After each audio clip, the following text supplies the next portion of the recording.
Zoning Board of Appeals starting January 1st. And I would just like to say that I've been looking at the minutes of the meetings, and I've been looking at the cases that they've handled this year, and also the way the committee operates. And the idea that seems to have been promoted around here that you just go get a variance is rather unrealistic. The Zoning Board of Appeals isn't really constituted in a way to handle that. It's things like building a new fence, putting an addition on your house, something you planned for, not a disaster that happens to you and then suddenly you have to react. There's much more of a time lag.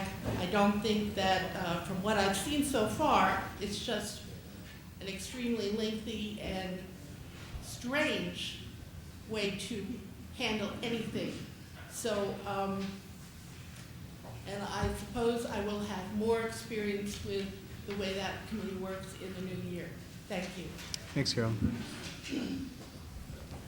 Anyone else? Shall we then? I have something. Mike Marion, I'm a member of the Town Environmental Conservation Board, and the board has asked me to present a couple of comments on the proposed floodplain regulations. First of all, the relaxing of the 50% rule, 50% cumulative substantial damage, we believe should not be done in haste for several reasons. One, it is in the FEMA regulation or the FEMA website. It's in the DEC website. It is not a creature of just New Paltz, and it is something that is used in other municipalities. Secondly, the relaxation of the 50% rule for cumulative damage could jeopardize subsidized flood insurance for all homeowners and property owners in New Paltz. And we think the board should be careful not to relax a law that might have repercussions throughout the whole town, including homeowners at Springtown. Thirdly, the 50% rule does not preclude a homeowner from rebuilding their home.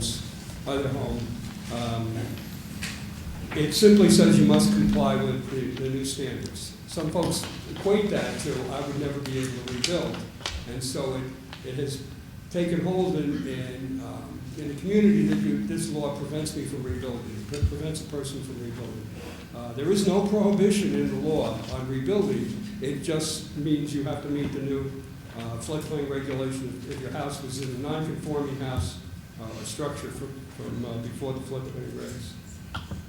Thirdly, in order to help people meet the new standards when they rebuild, FEMA actually has a section that talks about providing up to $30,000 to help meet, not to rebuild, but to rebuild in compliance, such as elevating the first floor elevation, moving all electrical boxes and furnace units and other things up to the first floor if that was already above the floodplain. So it's not as heartless as it may have seemed if you don't look at the whole law and all the things that FEMA allows for. So there is monies available to homeowners who have to rebuild and to rebuild in compliance with the floodplain regulations. Lastly, on the section on the access road, we had a problem with that section also. And we think that forcing a homeowner to comply with, to improve a town or a county road in order for them to rebuild, improve it by raising it up to this minimum elevation below the floodplain is probably impossible. A local law can't force a homeowner to rebuild a town or a county road that's substandard. Only the town or the county could do that.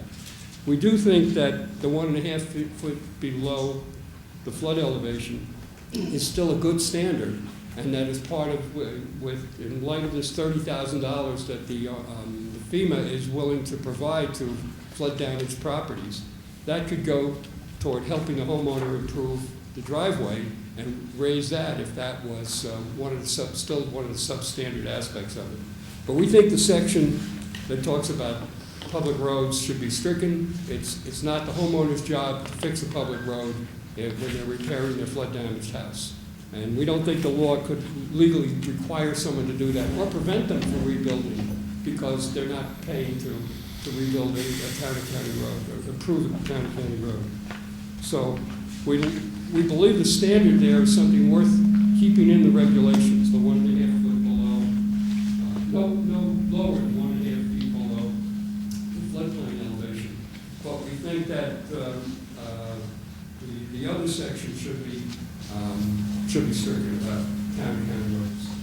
So please consider not dropping the 50% rule because it is more broadly applied than maybe some folks originally brought.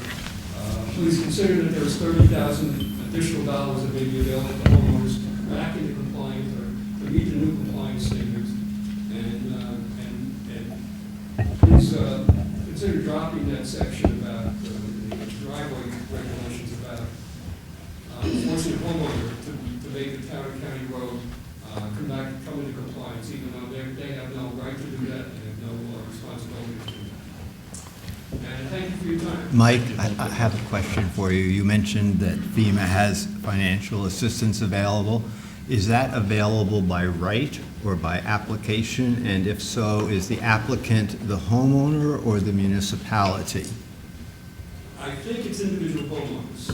And do they apply for it and get it as long as they can prove that they have to comply with this, or do they have to make some other case? Or Well, unfortunately, the FEMA website didn't go into that kind of detail. Those are actual questions. But they are clearly saying that they will make monies available for homeowners who are in the process of rebuilding, have to improve the site in order to live in compliance. what we learned, I think, somebody correct me if I'm wrong, with another FEMA program for buying out property, that a community could apply for funds to do that, but it wasn't assured that they would be received. And that's why I was trying to understand whether the folks would get that just by making a Marty, request. Stacy can answer those questions. Oh, good. You I looked to the wrong person. Thanks, Mike. Kind of to tie into your last question, the town needed a flood mitigation plan, and Stacy will explain why we weren't eligible before and now why we are eligible. Go ahead. Well, we're not quite eligible. Not yet, but we're But trying to let's, piggyback We're on the getting county. there, that's right. So, Yes, there is a program, the acronym is ICC, it's Increased Cost of Compliance. It is available to individual homeowners. It's up to $33,000, up to, okay? You're not guaranteed that money, okay? It's done by application. You're not eligible unless your municipality has a hazard mitigation plan. There is one individual that did get that, and it was a very arduous process for her many years ago, and that was Karen Cowers. How she got it, I don't know, but she did manage to get it. And that was before Irene and Lee came through, I think. But there is a program for that. And that answers, that question. But yes, we Thanks. have to have our hazard mitigation plan in place, which is at the final stages with the county. So just to clarify that for you, Marty, when the law was passed several years ago, it was passed without the hazard mitigation piece. So we weren't eligible then. So when our board came into being here, we all jumped on trying to either develop our own hazard mitigation plan or deal with the county's plan and piggyback on them. And we decided it was best to piggyback on the county plan, and we're almost finished with that now. And where the hazard mitigation plan is, once it's accepted, okay, by FEMA and the DEC, the county plan is accepted by FEMA and the DEC, our portion of that plan will be coming back to the town board for the town board to accept and adopt. Then it goes back to the county and it gets solidified at that point. Thanks. Stacy. thank you, Stacy. I need to stick to a point made by the previous speaker about the cumulative substantial damage. I studied a 400-page manual online very, very extensively last spring. And the cumulative substantial damage was an option for a town to adopt. And specifically, there was a write-up about if a town felt that there was a large-scale developer trying to phase in improvements in such a way to subvert the law that then they could adopt this. It was not FEMA's ever their intention to have a town building inspector run around and double check whether somebody improved their, an individual homeowner improved their kitchen or not. This was not, I'm sorry, I think there's some misunderstanding, but I know I studied the 400-page document which really gave the details about this. It was an option for a town if they felt that there was some large-scale building developer trying to subvert FEMA standards. It was not meant to persecute individual homeowners who happen to improve their home. So just try to, you know, and I hope, Stacy, do you feel that I'm stating this appropriately? I don't know what your document you're speaking of. I have not read it. I don't, and without reading it, I can't Well, attest to what the intent was, so. It was the large document online that says substantial damage, substantial improvement, desk reference manual. It was written in 2010. I studied it until my eyes were bleeding. And I understand that, but I just can't attest to it because I haven't seen the document. I don't know what the intent was. But this is what I understand from my studies. And I believe, you know, I don't know what summary they were reading when they got the opinion that this might imperil our flood damage, our flood insurance program. It's just not true, okay? So, just to clear up that point. Anyone else? Stacy? Yeah, if everyone's finished. Yes. I have a portion, a paragraph of an email that I have received from Bill Neckman, who is the chief floodplain manager with the DEC up in Albany, who we worked very closely with when we were proposing these changes to ensure, okay, that we were not going to put our town in peril with their flood insurance. The document is a confidential document because it has individual town information in it for planning purposes only, so it can't be shared with the public, but there's a paragraph that I would like to share. And it says, Stacy, even with backing away from some of the access and cumulative damage/improvement requirements, New Paltz is still taking an excellent approach to floodplain management, which will significantly decrease future flood damages. So the chief floodplain manager at the DEC still believes that even with the changes that we're making, we still are doing the right thing. Anyone else on On chapter 82? yeah, which is the floodplain, flood damage prevention, chapter 82. So, Joe, we can close the public hearing? On chapter 82, Joe, I know that you'll have some things before we close them all. But for the flood. You should, I mean, if you're done, you can close each one as you go Right. in order, and then when you go to your regular business, do whatever resolutions you Right. So- Okay, but do you want to go into the record any other input that we've received from any other person? On flood damage prevention. Okay. Not on that, no. All right, so we'll Okay, close. so we'll, make a motion to close the public hearing on flood damage prevention, Second. chapter 82. All in favor? Aye. Aye. Okay, so we're going to open the, or continue to discuss the public hearing now on chapter 140-09, floodplain district. So does anyone have anything to speak to on, again, chapter 140-19 on floodplain district? Stacy or Joe or Dave, do you have anything to add to that for any comments? If no one has any other comments in it, I'd like to make a motion to close the public hearing on 140-19 floodplain district. Second. All in favor? Aye. Public hearing, I'd like to continue the public hearing in chapter 121, which is on subdivision of land within the floodplain district. So this is the subdivision of land within the floodplain district, which is chapter 121. Does anyone have any comments they wish to make on that, or questions? Susan said she wants me. Okay. Dave, Stacy, Joe, any comments that you have on the subdivision of land one? I'm sorry. On the subdivision of land, one, yes. And I'm sorry, for those of you that are coming late, standing, there's chairs just on the other side of this wall. If you'd like to grab them, please feel free. There's a bunch of chairs over there. Please feel free. I'm sorry, Joe. The New Paltz, our town planning board sent recommendations regarding chapter 121, the subdivision regulations. Essentially, what the planning board would like to see is an amendment to those subdivision regulations, which will include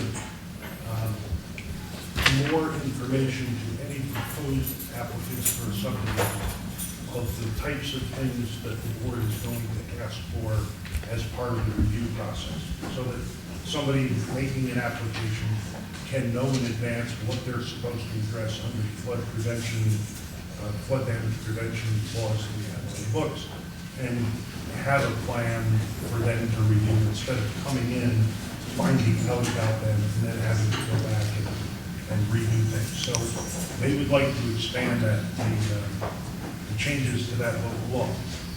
They understand, I believe, however, that if you remove especially the 1.5 feet below the base flood elevation and the other two local laws, the subdivision regulations still refer to that 1.5, and there will be a conflict. So in an email today in conversations with George Lithgow, who is the attorney for the planning board, they see no harm if the board wanted to adopt this local law as written that eliminates that section about it being 1.5 below the base flood elevation. However, they would want the board's commitment to address their further recommendations regarding that narrative and the pre-application review as early as the board can in January, so that they can get something on the books in the subdivision regs that would help future applicants. So I just offer, if the board is inclined to have that section or remove that section to agree with these, our planning board would recommend a strong commitment from this board to look at this again, the pre-application review, and they have made recommendations. They've given a draft. We can get one together and give it to the board for discussion purposes. But they don't want you to forget about it. Yeah, Something that- Telling people up front is a good thing. Dave, do you have any comments regarding the county planning board's comments? Yes, I can give that now. Sure. Or do you want to wait until later? Well, wait, because what we got coming up is we would be discussing it. We have the floodplain amendments as our first piece on it, Kevin, so. Why don't you get it in now on this, still on the record? You want to do that? So Dave, if you could, just for the record, for the public hearing. Sure. Do you want to give Dave a mic? Stacy, can you share your, or if Dave, you want to grab the one up there? Thank you. I looked at the county's planning board's recommendation for the general municipal law 239 review that's required anytime that you amend the zoning Terrence? or town code. Wow, Chris, that's service. 2 mics, this is great, huh? A little more to share. No, it's like a Senate. The other Senate hearing, confirmation hearing. I looked at that. They had several recommendations. None of their recommendations were required modifications. So it was information that they wanted to give to the board in considering the amendments. And I looked, there were 6 points here, and I looked at them and tried to address those. The first one was they were concerned about the removal of the reference to the AO floodplain. The reason that was removed is there's no AO zones on the mapping, on the FEMA mapping for the town, and that was actually a recommendation from the DEC to take that out. We thought it was confusing. The second was the removal of requirements for elevation of access. And the county's recommendation that access be to the elevation of the adjoining public road would not mitigate access issues to some properties during major flood events, since Springtown Road, which is a county road, has an area that would be inundated by more than 10 feet of water if the base flood, the major flood really happened. So they were talking about the access for the driveways being at least equal to the elevation of the county or town road. And for the most part, driveways are equal to that. They usually go up from that point. But that recommendation doesn't make sense unless the county or town roads are brought above the base flood elevation. They had a comment that the septic system requirements to be elevated 3 feet above the flood elevation may be too restrictive. The reason those were required is to be able to keep, during times of flooding, to keep contamination from septic systems out of the floodwaters. State Health Department's Article 75A requires a separation distance between groundwater and the bottom of the septic pipe, so that was the reasoning behind elevating those. The removal of the cumulative and substantial damage provisions in the regulations was something that they discussed. They wanted the board to consider that, and these provisions were removed primarily because they're just not enforceable. I think Stacy could speak to that, going back to assessor's records, and it just was kind of a nightmare to ever enforce that. Reduction of density of development in floodplain areas was something else that was something that they asked the town to consider. They said that some towns have double the density for any underlying zoning district. If you had a 1 acre zone, for example, if it was in the floodplain, it would be 2 acre density. And it just noted that much of the floodplain areas in 1.5 acre zone, and then on the east side of the river, much of it is 1 acre zone. And the floodplain zone right now is a 3 acre minimum lot area. So that multiple has been met, except for some of the northern areas of the town that is in the A3 3 acre zoning district.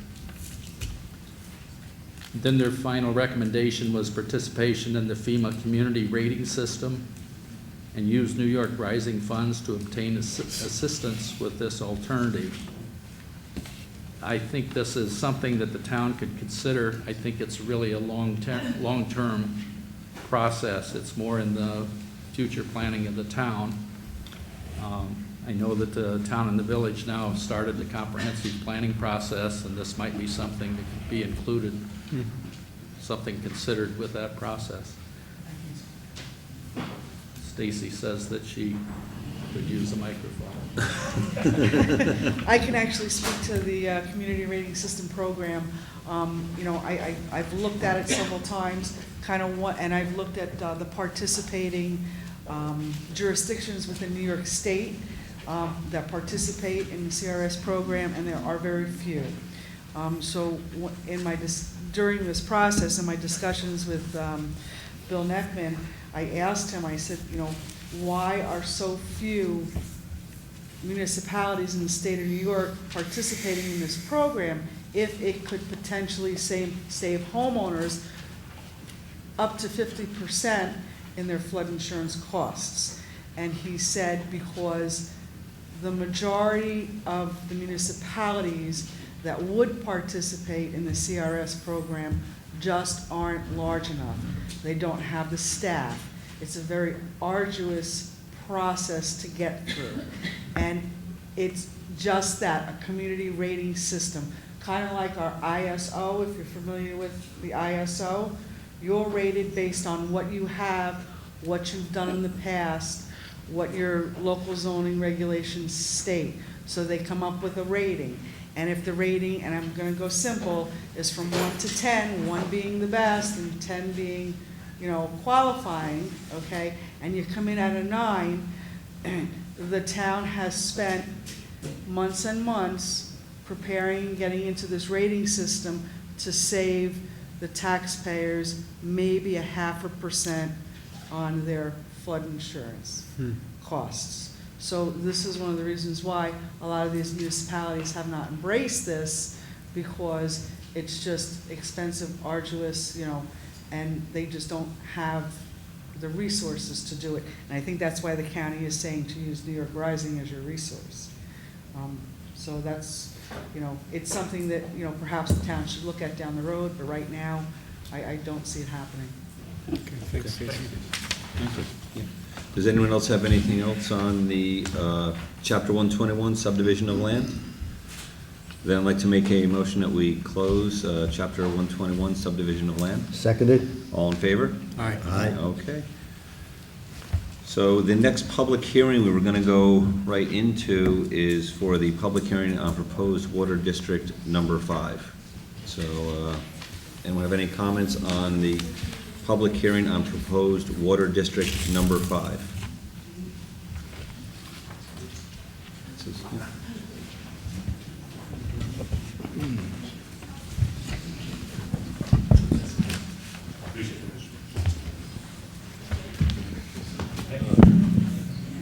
Donald Kerr from New Paltz.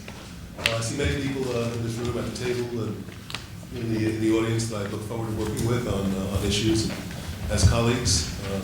Sometimes friends and colleagues can have different opinions. And with regard to the water district and the water project, we have a strong, profound divergence of views and disagreement. I can say that with respect and affinity for the people in the room.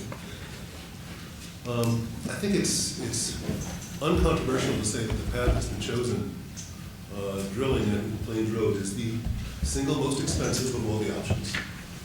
It's the most destructive of all the options, both to the land and also to people. And there's no margin for error. It just barely squeaks in at the requirement for water usage. I've been active and vocal on this issue for a while. When I was about to be sworn in as a trustee for the village, we got a tour of the village's drinking water plant. And it was discussed at that time, and I was rather surprised it hadn't been a really important part of the conversation before then, that the village already plans to replace the innards, the membrane portion of the drinking water plant up on Mountain Rest Road. And that when done, and that project is already scheduled and in process, when that project is complete, the drinking water plant that is now there could treat the Wallkill River water to drinking water standards, which is less expensive, it's less disruptive, and it provides a potentially 100-year solution. If we should run out of water, such as California, we would have infrastructure built that provide this community with an alternate water source, not for 10 weeks, but forever. Recently in a board packet, the village board was advised we would be, in the near future, being asked to provide or bond for as much as $6 million for the replacement of water mains, aging water mains in the village. And many of those water mains are the same exact water mains that would need to be worked on to provide the infrastructure to bring the water from the Wallkill to and from the drinking water plant. Now we're going to pay for that. But when the New York City DEP was handing out millions of dollars, that option was not aggressively pursued. I always had a real problem with that. So I just wanted to say that I am in opposition to the creation of the water district because I'm in opposition to the whole course of the project. And I think if what I've been heard anecdotally is before this project got political, when people in Albany and other places were asked about the possibilities of getting approval from regulators on using the Wallkill option, and this is just anecdotal, but the statements were made that we would move heaven and hell to make sure you got approved. But the concern about regulators has been the main objection put out for not considering aggressively the Wallkill option. And I'm just concerned that we're doing a disservice to the community in terms of fiscally, that we're now going to bond for something that we could have conceivably had paid for by the New York City DEP. It is the most destructive option, and it's got really no margin for error, where other options might have given us more wiggle room down the road. Thank you. Sure. You just come up if you want to speak. Point of information. Many of us here were under the impression that you were going to vote on the floodplain. Yep. issues, and now we've moved on to We're water. gonna have a vote. We're gonna have a vote very shortly, right? I'm not concerned about it, but it appears to me that we're moving on. We have another public hearing scheduled for tonight as well, We're but gonna have when a we're vote. done with that, we will take a vote on this We have to matter. wait until we start this formal board meeting later to vote on it. Rich, if you want to come up. Yeah, thank you.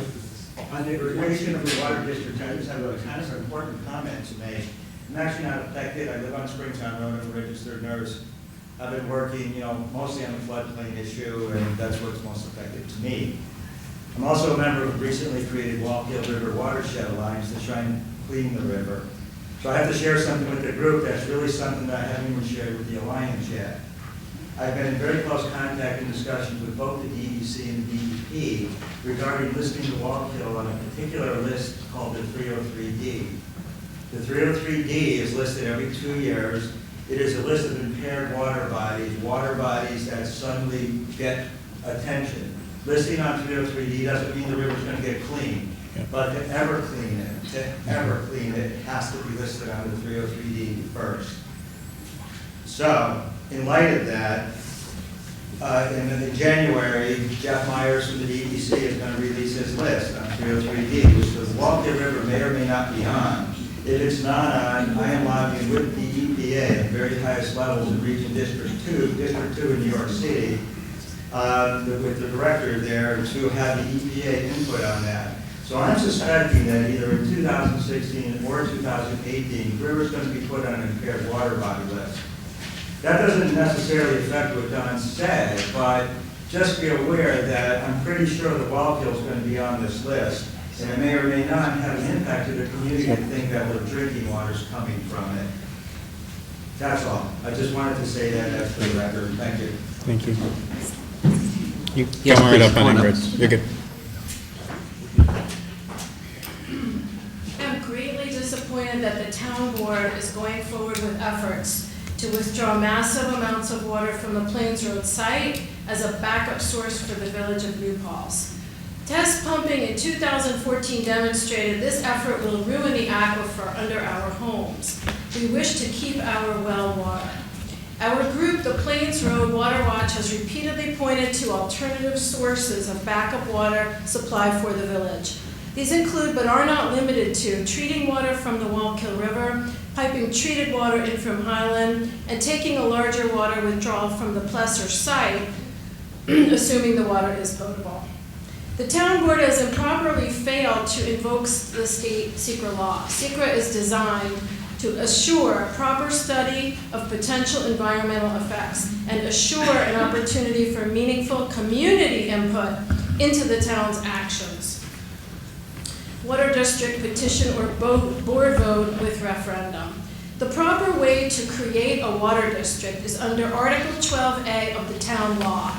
This standard method would allow a permissive referendum so that residents of the affected area could vote on whether they wish to have a water district. Instead, the town has unfairly conspired with some area residents to petition for a district in an effort to prevent a public vote on the plan. Article 12 of the town law, which these petitioners are using, is fundamentally unfair and undemocratic. The petition asks that you deny us a vote on the claim that owners representing more than 50% of the assessed value of the properties in the district signed the petition. This board should deny the petition and proceed under town law Article 12A, which would assure the community a voice and a vote. The petition before the board should be denied. There are 4 statutory criteria for the creation of a water district under town law Article 12A. Here, the statutory criteria have not been met. The petition should be denied.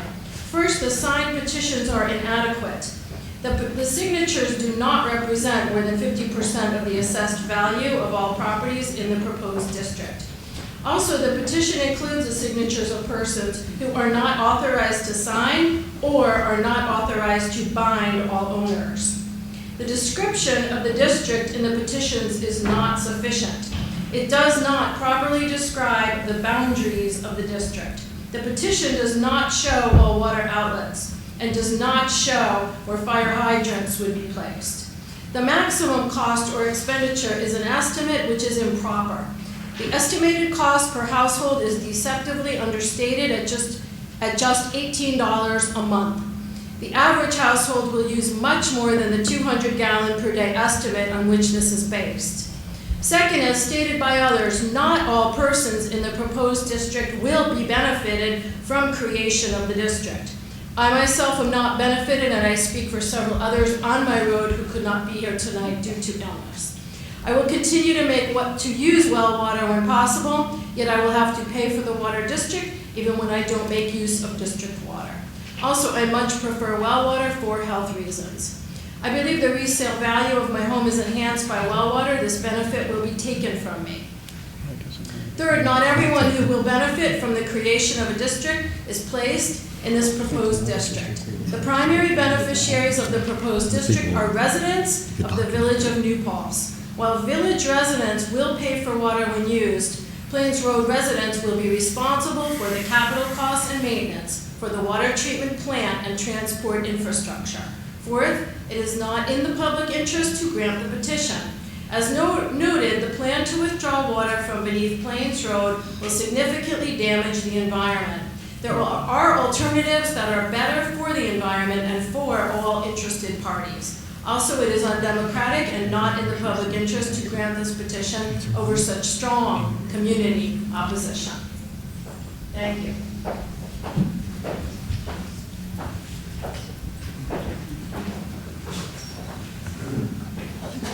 Good evening. I am Chris Hart, and I am not benefited by this water district. It's my water, and I believe my right to keep and use it. In the town law, it says whether all the property and property owners benefited or included within the limits of the proposed district or extension, which I am.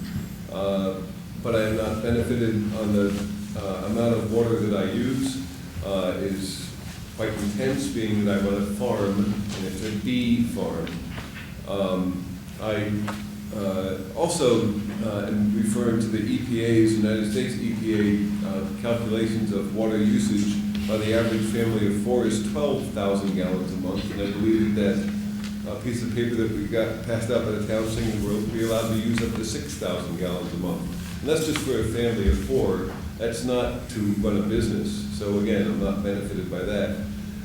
I've got a whole list of things that do not stack up on it. One of them being one of the greatest sources of nutrition for my bees are the black locusts, the maples, the catalpas. They're actually a major source of nectar for my bees in the springtime. And I believe we're going to lose a lot of those when we run the pipe down the street and cut the roots of these trees that are, many of them, well over 100 years old.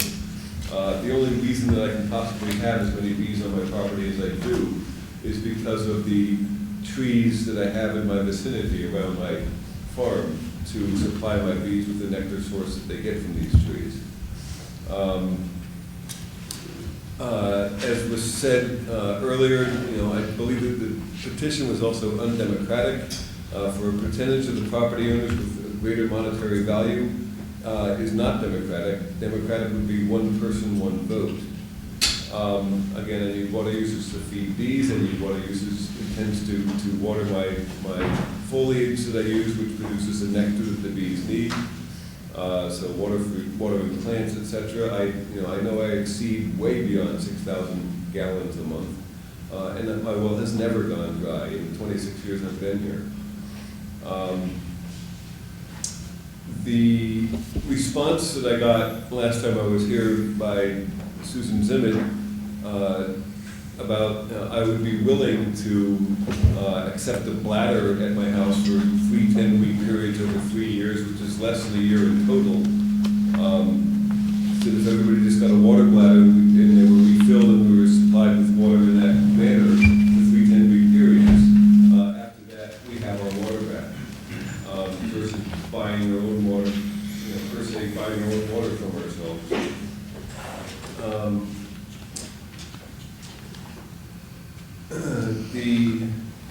Also found that what Susan Zimmett responded to when I was making these statements was that the village needs a backup water source. And I have not seen that listed in any of the papers about setting up this water district. It would be a backup emergency water source for the village.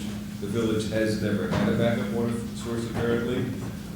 And all of a sudden now it's going to be the backup water source for the village. And again, I haven't seen that being a listing for the reason to do this in the first place. I am in compliance with other people here that would say that the Walk Hill River, which has never run dry on us and is absolutely treatable, should be the source. In the long run, it would be far less expensive. So again, as I said, me being one of the residents in this area, I am not benefited. I am, that's about all I can say on that. Thank you. Thank you. Thank you, Chris.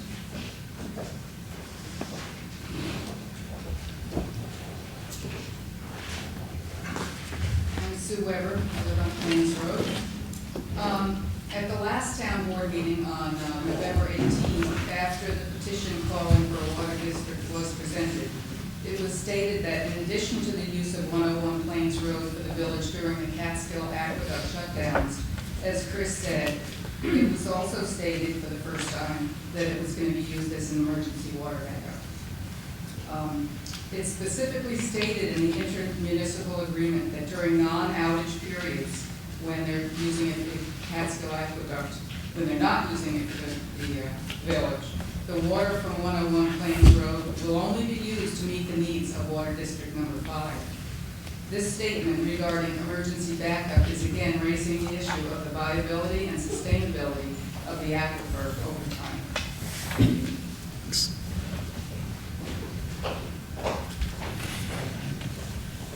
I feel compelled to point out, as has already been mentioned, the fundamental undemocratic nature of this action by a partially lame duck board in a rush during the holidays, especially in trying to use Article 12 rather than 12A to make an end run around the proper process and try to avoid a public referendum on this issue by having the community submit a petition.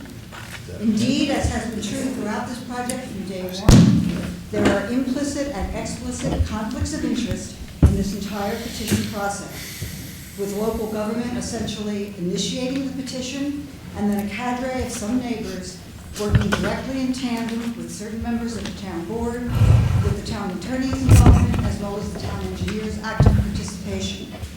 Forgive me, but the word collusion comes to mind. Moreover, one must question the legitimacy of the number of the signatures, given that some neighbors who were approached to sign were given misinformation, to scare them into signing, told that if they didn't sign, they wouldn't have water. They'd be left high and dry. That's just false. The town planned to pass a resolution to establish this district no matter what. The only thing this petition could accomplish is to skirt the democratic process and deny the public a referendum vote. And that, we know, is the whole point. Moreover, as has been pointed out at previous meetings, those of us residing in District 5 will ultimately be responsible for paying its maintenance and operation expenses when it will in fact benefit many others outside the village. Outside the district, like the whole village. In fact, that's primarily who it will benefit. The $125,000 purportedly being given by DEP will not go far in this regard, since it is also supposed to fund water usage for some undetermined period of time. This is a direct contradiction of Section 1941C of Article 12.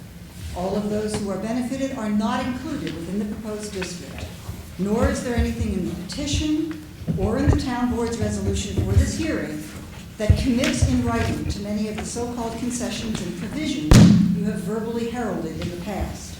There is little or no formal protection put forth in writing, and your own answers just posted today to the questions raised at the last town board meeting make that very clear. For example, the rates for water usage could be well in excess of Mr. Clauser's and Mr. Logan's projections. As they keep reminding us, don't hold us to these numbers, those rates could easily be twice as high as what we've been told based on evidence. There are a host of unknowns, as there always have been, and no plan B, of course, and none ever seriously considered. How much of the land will actually be purchased at 101? And if only a small piece, what happens to the rest of it? What about the environmental harm? The business impact on a number of our neighbors. What happens if that seems very possible, the aquifer cannot sustain this pumping? What happens if the Plesser well doesn't pan out? What happens if you keep missing milestones, as has already happened? This plan, we fear, is a fiasco in the making, and we may be the collateral damage. Thank you.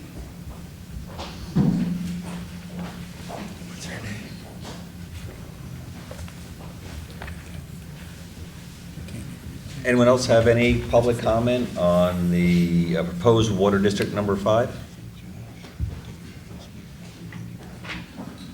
Chris Frenza, 18 Woodland Drive, a signer of the petition. I believe that this water district will benefit our community. I believe it will benefit me. I believe it will benefit all of the Plains Road community. It will raise property values. It will provide us with water that is better than the water that we have at our homes.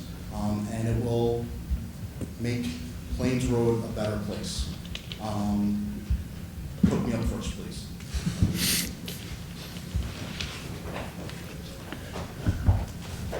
Aside from what everyone else on Plains Road has already stated, I have a concern. My name's Dale Monteleone, Plains Road. I have a concern about the quality of the town water. I have a friend who has village water, and she tells me every 3 or 4 months she gets black water coming from her tap.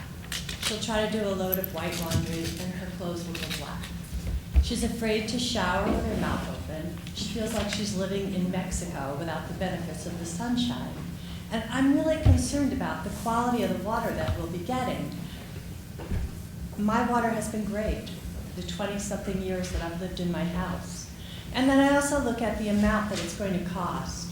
Even if we exceed the 6,000 gallons, I was looking at the numbers and it's like, I think over 10 years it was over $2,000 at your minimalistic estimate.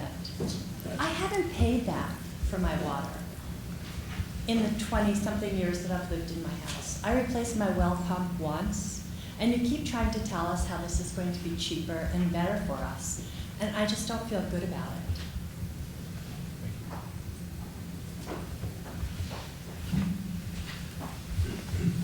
Go for it, Mike. Well, I stayed around for the second hearing. I'm Mike Merriman, because I'm a resident of Woodland Drive and in the area to be part of the water district. As Chris said, the speaker just 2 speakers ago, there are a number of people in this area that did not sign the petition because they were scared or pushed or threatened or anything. They signed the petition because their water is poor right now. They're spending a lot of their own money to make the water better. They've been living with it for many, many years. And this is a wonderful opportunity for a lot of these people to combine with a service to the village, to provide them with water when the aqueduct is down, and also allow them to get clean, fresh water that they've been struggling to get for many years. So although there are legitimate concerns or feelings on both sides, there is a lot of people who want this water district and have been waiting for something like this for quite a while. I just want to add that the board, I think the board has been eminently fair in its discussions with the citizens, with things like the opt-out clause, which I didn't even think was possible. But I find that it allows people to say, you can have your water district, but I don't want to drink the water. I want to stay in my own well. And I think that of all the arguments I've heard against this water district, that one argument in favor of the water district, allowing individuals who want to continue to drink their own wells can continue to do that. And the board has even agreed to install the water line all the way up and into their homes in order that if they have to opt back into the district, they can do it quickly. There won't be months of waiting because they might have had a problem with their well. So I think that the board has been extremely fair. And I think rather than conclusion, I think the board and the town members have answered questions by individuals in the Plains Road area, honestly and openly, and not colluded in any way. So I think that although there's some strong feelings on all sides, I think that things like the opt-out clause creates a sense of fairness with this that somebody's not, and people want to keep their wells for their bees or whatever, they can keep their wells and use it for that. You're not being prohibited from ever using your well again if you want to use it for non-potable purposes and be connected to the water district. So there's been an enormous amount of fairness and opportunity to try and resolve these concerns, and I applaud the board for doing it. And again, myself and a number of others, we are also concerned that when the pumping does start at the higher rate to supply the village with water, that a number of homes along Plains Road and the side streets will lose their water in their wells, at least temporarily, will be forced to use the water bladder supplied by the town, which is not an appealing thought, although it will help. And that there might be long-term damage to our wells.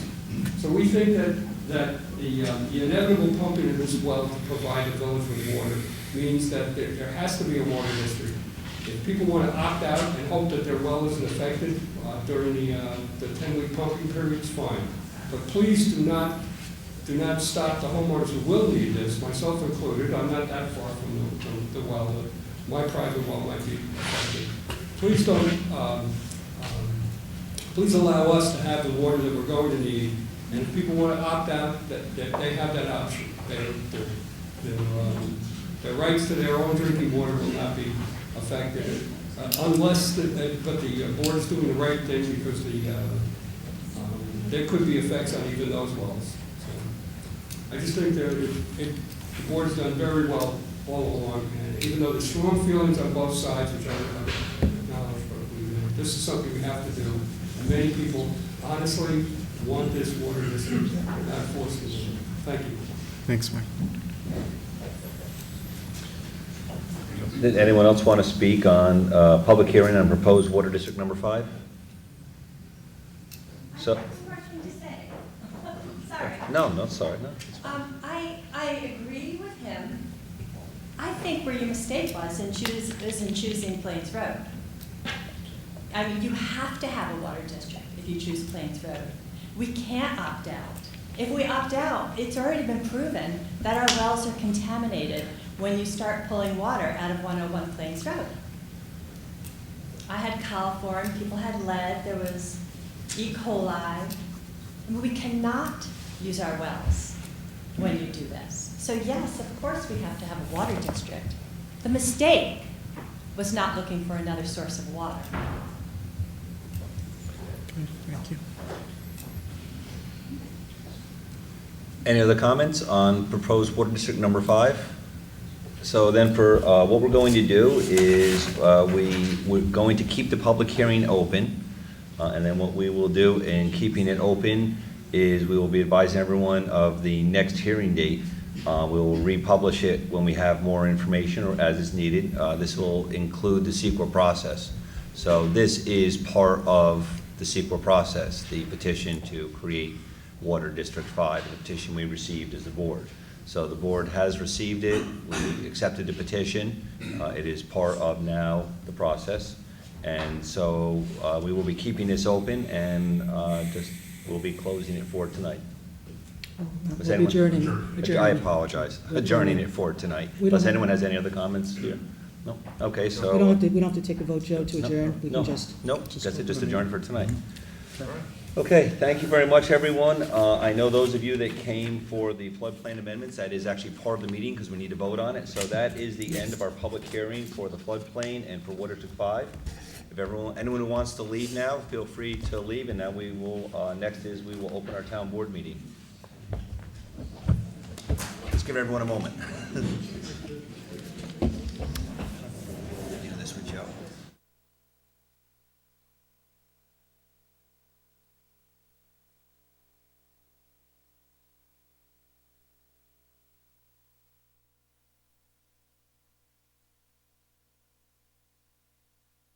The town board meeting. So I'd like a motion of town board meeting. So moved. Seconded. All in favor? Aye. I'd like to pledge of allegiance. Susan, if you can't rise, that is absolutely.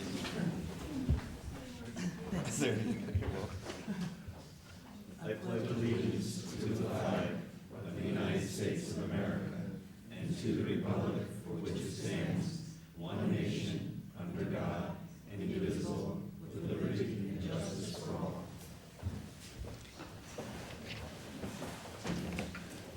know, there are going to be several additions to the agenda. I know Susan has some, so one is add the IT contract for the building department. No, it's for the whole town hall. Yeah, IT contract for town hall, the building department.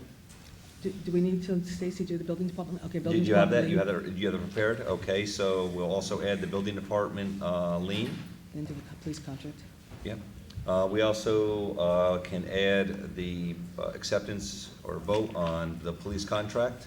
And then just, what we'll do. And then also, conversation about municipal center. what we need to do is also, we need to add January 1st as It's a here. holiday. Is that It's on on there? here, it's on here. Oh, that is awesome. We just need to have a conversation on the municipal center. And We'll do then- around when we get to the, Where's that? You want to do it in this when we LOP? discuss- When we do the here, we'll Okay. do a whole conversation. It's all, municipal center. we'll add that to the resolution then. Yeah. Does anyone else have anything to add to Can we the just agenda? do a quick update on municipal center? Well, no, that's what I. That's, yeah, the we're gonna- When we get resolution. to the resolution to Okay, hire yeah, we'll Wallace just Wallace, tie it in I there. want to have a conversation with the town board about the municipal center, because we've never had a conversation just as a town board. And so I think that there just needs to be a conversation amongst us about how we're moving forward, and, just let the town board have a chance to talk, Sure. So, yeah, we'll do that when we get to the part about the Wallace and Wallace anyway, because that'll be a part of the update. Okay? So with that, is there anything else anybody wants? No. Okay, so do I have a So, motion and to? the only thing is that we will be just moving a couple of things real quick while Yeah. we have Mr. Moriello We'll here. change. So the Mr. Moriello, we will address Yeah. things with our town attorney, so we're not paying him to sit here the whole time. So do a motion to, So moved as amended? Second? All in favor? Aye. motions have carried. Okay. Okay. So does anyone have any public input? Yes, Mr. Lane.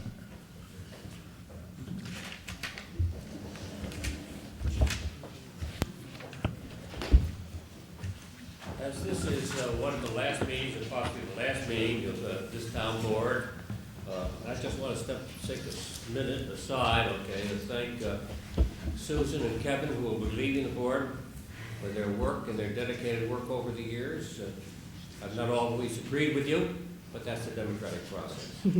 And I wish you success in your future endeavors, and I hope you, in the years in the future, you remember the good points of serving on the town board and serving as supervisor, and that if the opportunity presents itself or your interests lean that way, to take an opportunity to serve again. Thank you very much. Thank you, Dave. Thank you, Dave.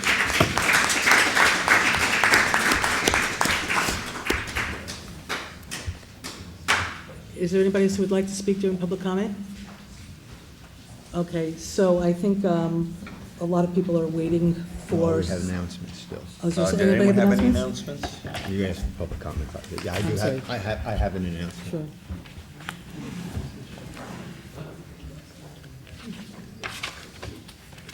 Could I ask you, Sure. please? While you're doing that, Marty, so one announcement is the senior holiday party will be Sunday, December 13th at 2 p.m. At this very building. So Sunday, December 13th at 2 p.m. At the New Paltz Community Center. There will be, thank you. There will be entertainment and food. If anyone would like to attend, please call the community center, 255-3631. So again, December 13th, Sunday, 2 p.m., New Paltz Community Center will be the senior holiday party. Before you get off of that, last year was the very first senior party that we had. We brought in a senior coordinator, and we had a party. The party was here, and I have to tell you, it was a phenomenal party, and everybody had such a good time.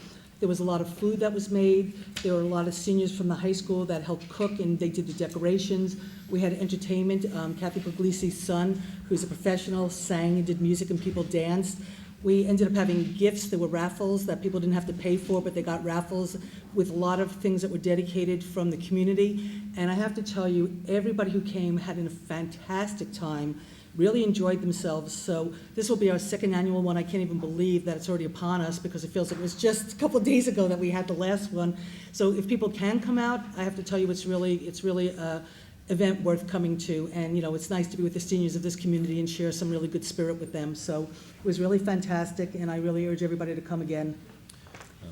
On Thursday, December 24th, and Friday, December 25th, Town Hall will be closed. So Town Hall will be closed on Thursday, December 24th, and Friday, December 25th. And I'm sorry, Marty, you had? Yes, I would like to read a letter into the record. Dear Susan, you've dedicated many years to New Paltz. In spite of the vitriolic sniping which you have had to endure, your guidance has brought our finances back into proper order, including reducing taxes in 2012 and 2013. You've garnered grants, including New York Rising funding of $6 million, New York City DEP Water District Number 5 funding, closing out grants left by the previous administration. You've set a path for creation of a new municipal center, supported creation of the Millbrook Preserve, initiated a fracking ban, created a dog park, worked with the Bruderhof in expanding the Field of Dreams, and successfully defended women's rights lawsuit. Also, I would like to personally thank you for your years of support to CWASP and to me while its chair, learning how to navigate our town's procedures, and for your support when I sought appointment to our town board. I wish you well in your fight against hunger. Warmest, Marty. Thank you, Bonnie. That's very sweet. Thank you.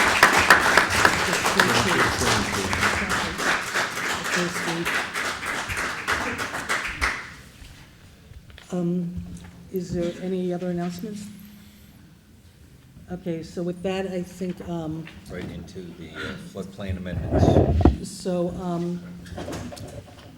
I will ask our esteemed attorney. We've had many discussions about this. We've had many public hearings about this. I think we've vetted this inside out, upside down, and across the river and back. And so is there anything else we have to do other than just make motions to accept the amendments? The only thing that I might recommend is Mr. Clauser's comments to the Ulster County Planning Board, I think should be made part of the record with respect to each local law that we value. Okay, so tell us how you want us to do this, and we'll... I think by simply referring to the document prepared by David Clauser as a response to the November 4, 2015 Ulster County Planning Board recommendations and advisory comments, be made part of the record with respect to the proposed local law regarding section 140-19. Section 82, chapter 82, flood damage prevention, and section 121 regarding the subdivision regulations. Okay, so was that a motion? So that moved. Seconded. It is now. It's seconded by, so did that amendment that you just make cover all three amendments to the floodplain? We're making those comments part of the record for each of the three. Yes. Right. Which Okay, are but we these. still have to then take each one and do each one individually. Yes, they are each a separate Okay. local law. They should be acted So, upon separately. Kevin, do you want to, why don't you move each one of them, if it's okay with you?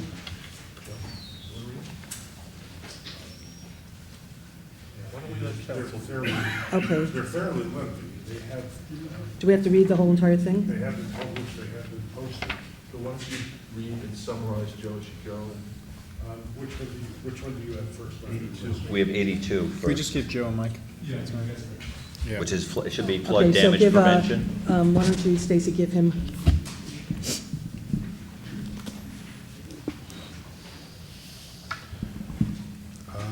The one proposed local law regarding Chapter 82, there are several sections. Section 1 provides for an amendment to Section 82-4 definitions and word usage of Chapter 82, essentially to delete in its entirety the definition of cumulative substantial improvement. Section 2, the second paragraph of the definition of substantial damage contained at 82-4 of definitions would be repealed. The first paragraph of the definition of substantial improvement contained at section 82-4 in the definitions basically will state that substantial improvement is defined as any reconstruction, rehabilitation addition, or other improvement of a structure, the cost of which equals or exceeds 50% of the market value of the structure before the start of construction of the improvement. The term includes structures which have incurred substantial damage, regardless of the actual repair work performed. What is being eliminated from that section is one sentence that says it shall include cumulative substantial improvement. That's what's being removed. Paragraph 1 of subdivision B of section 82-14 under general standards talks about, would be amended to say within zone A on streams without a regulatory floodway, no new construction and substantial improvements to structures or other development, including fill, shall be permitted within the floodway area of the watercourse as may be determined by the town building inspector or other duly authorized representative of the town after review of the flood data information provided as described in section 82-12 subdivision F, or section 82-12 subdivision G, and section 82-13B. Paragraph 3 of subdivision B of section 82-15, standards for all structures contained in chapter 82 of the flood damage prevention of the code, provides now that for construction materials and methods, enclosed areas below the lowest floor. Stacy, maybe you can elaborate on that. You have to remember, I don't have the red line version. I've got the official format version.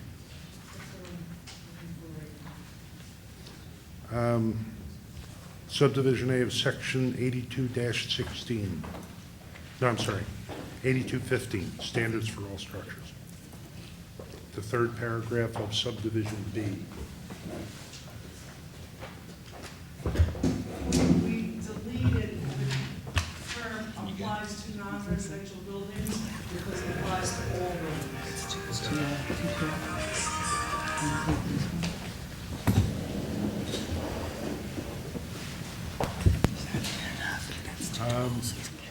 Paragraph 1 of subdivision A of section 82-16, residential structures, would be amended to provide that for the following elevation standards which would apply to new and substantially improved residential structures located within areas of special flood hazard.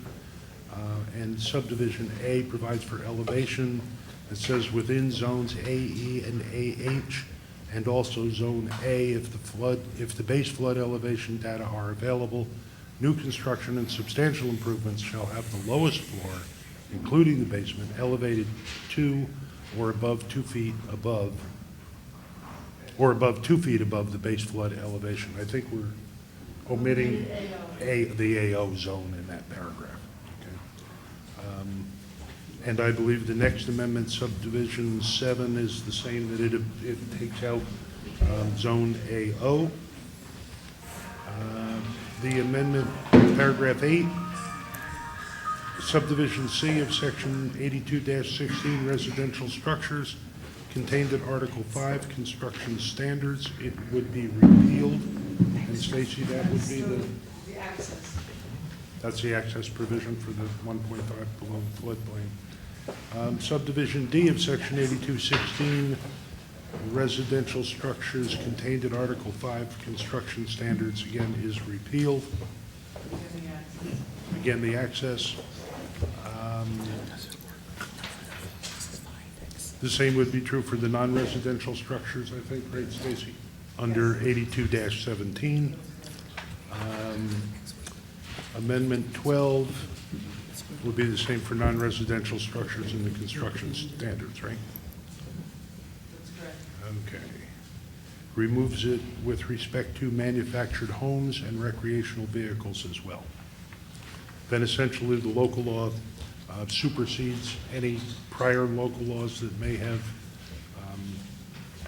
been adopted, and if you vote on it and approve it, it now becomes effective, and it is essentially separate and distinct from the other laws. So that's chapter 8. So this is amendment to Chapter 82 that we're voting on. Yep. Okay, so I'd like to move amendment to Chapter 82 flood damage prevention, amendment to Section 140-19 floodplain district of Chapter 140 of the zoning code, an amendment to the Section 121-21 streets of Chapter 121 subdivision of land of the code of the town of New Paltz floodplain laws of the town. Seconded? Any discussion?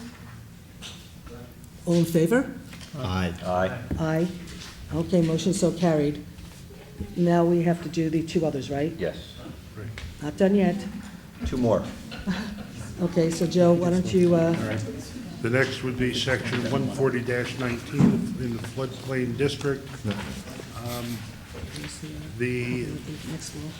I don't know, unless it was in there. Is it in your? The definition of cumulative substantial improvement would be repealed. In section 2, the definition for substantial damage would be amended by deleting the last sentence, which would include cumulative substantial improvements. 140-19 subdivision C and definitions.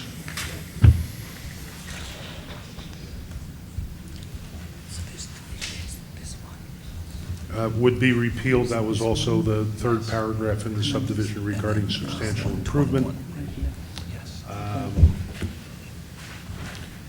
Paragraph 1 of subdivision G, standards and requirements of section 140-19.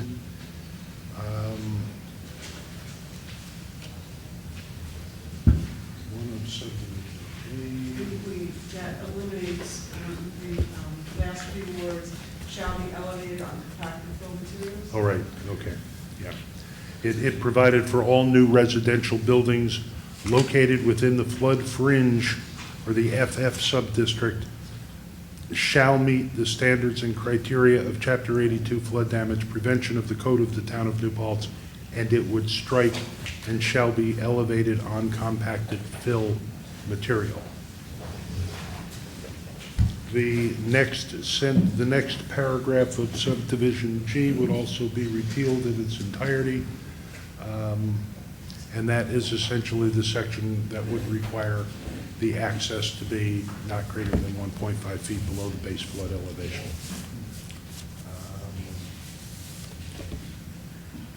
The next section then applies with respect to new non-residential commercial or light industrial land uses that are within the flood fringe, and that removes the base elevation of the half a foot from the base flood, right?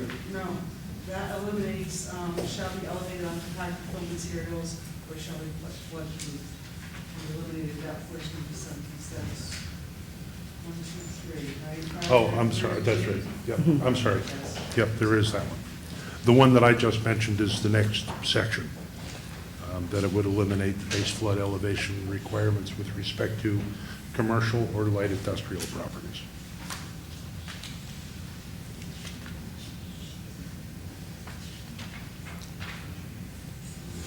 Let's see.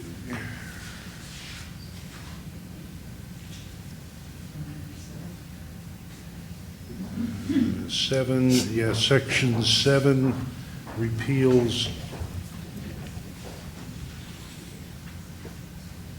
paragraph 4 of subdivision G, right? That's the, again, the access provision. Section 8 for the standards and requirements. Paragraph 6 of subdivision G.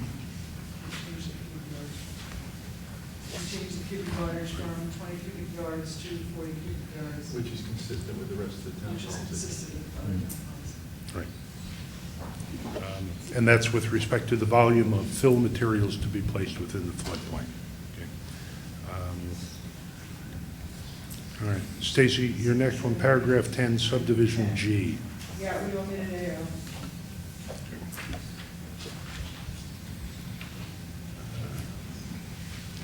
Paragraph 2 of subdivision H, with respect to non-conforming structures, that would be repealed. And what's being removed is any lawfully existing parcel of land located within the floodplain district which is unimproved and which existed on the effective date of this section may be developed with one single-family principal residence and accessory structures which comply with the code of the town of New Paltz, provided, however, that the criteria regarding minimum access provisions shall not apply. So that needn't be in there. Let's see. In the next section, again, removes the requirements for the readily accessible and usable access of 1.5.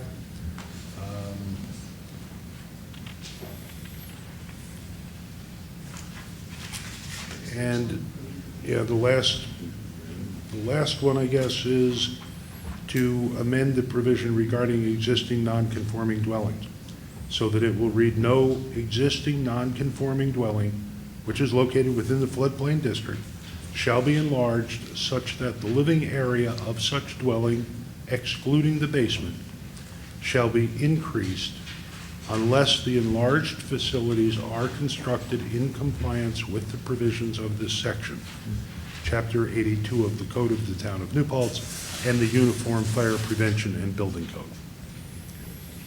And Stacy, I think that's all. That was Amendment 13, you missed 12. Paragraph 4 of subdivision H. Repealed it.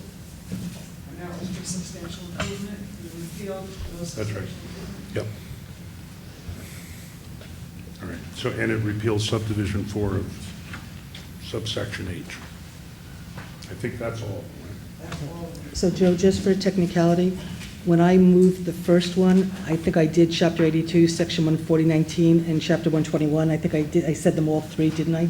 So, I think you said all three, but I think we actually voted on the first one alone. okay, well, I just want to make sure, You wanna I just want to make sure there's no problems whatsoever. So why don't we, just for the purposes of the record, because I don't want there to be any problems, because we know that judges like to rule on technicalities, so let's make sure we do it right. I'd like to rescind the last motion. Do I have a second? Second. Any discussion? All in favor? Aye. Okay, so I'd like to move amendment to Chapter 82, flood damage prevention as my first action. Do I have a second? Second. Any discussion? All in favor? Aye. Motion so carried. Now I'd like to move the amendment to Section 140-19, floodplain district of Chapter 140 zoning code. Do I have a second? Second. Any discussion? All in favor? Aye. Motion so carried.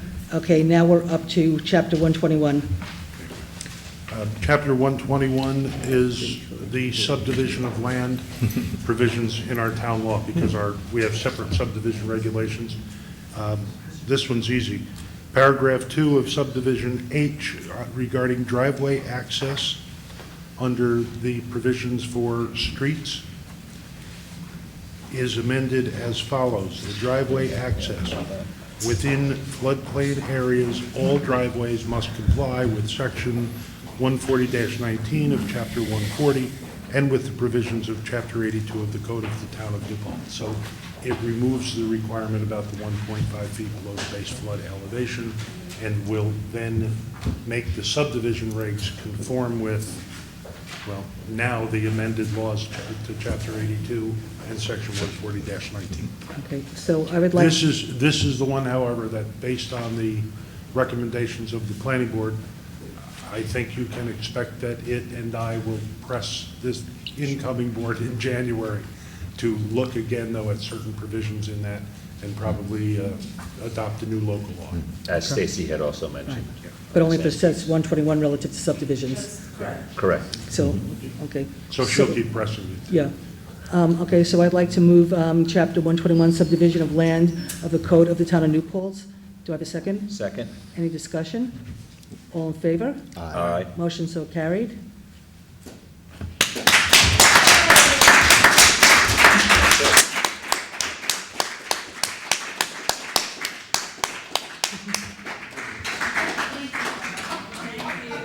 Congratulations, guys.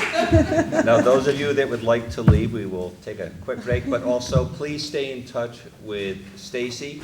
There are some revisions that we're going to be making in early of 2017 and 16.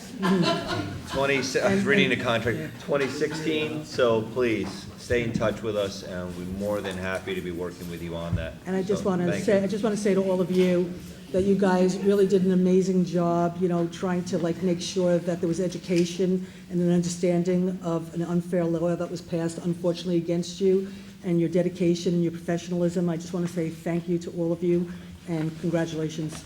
There's no reason to stay away from me now.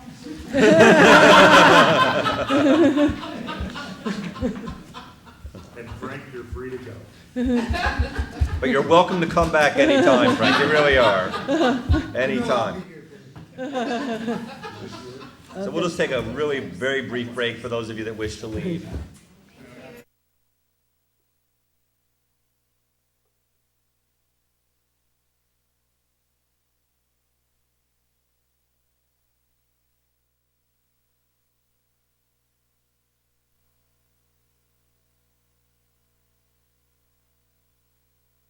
Five, or we don't have to take it? Well, yeah, no, we're going to be discussing it with Dave for our Okay. map plan and report. Okay, And Chris, okay. you just close that door. Okay, so what I'd like to do is, can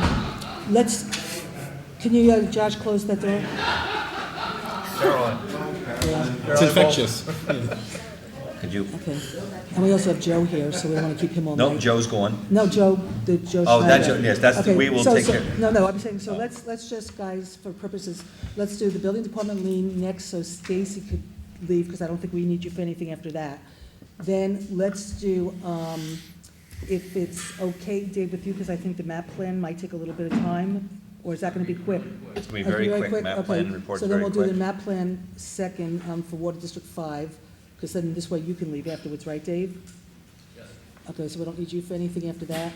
Okay, so, we'll do, the building department lien, okay, the water district, then we'll do, we have our chief here, so we have a couple of personnel things, which I hate going into executive session, but we have to do that real quick, but that won't take long, and we'll do the police contract. Then we'll do the, then let's do the municipal center, so Dave doesn't have to stay around. If he Okay, doesn't let's want stop it, there, we're good. And then we'll go Let's keep from there, going. then we Yep, can just knock let's- everything okay. else out, okay? So let's go into the next piece, which is we're going to go into, Kevin, I believe you have the, Yes, I have a resolution basically authorizing the settlement of an enforcement proceeding which was brought by the town of New Paltz Building Department of Town against North River Properties LLC. And at a regular meeting, the town board of the town of New Paltz, Ulster County, New York, held in Town Hall in New Paltz, New York, in said town on the 8th day of December, there you go. 2015 at, It is, Marty? it is now 8:44. At 8:44 PM prevailing time. The meeting was called to order by council member, why don't we say Logan? All right, so the resolution is being offered by council member Logan, who moved its adoption, seconded by Councilman Torres. Resolved that the town of New Paltz, acting by and through its duly appointed building inspector, code enforcement officer, hereby authorizes settlement of the enforcement proceeding pending in the Justice Court, town of New Paltz, commenced by the town against North River Properties LLC in accordance with the attached memorandum dated December 8, 2015, prepared by Building Inspector Stacy Delarue with respect to such enforcement proceeding.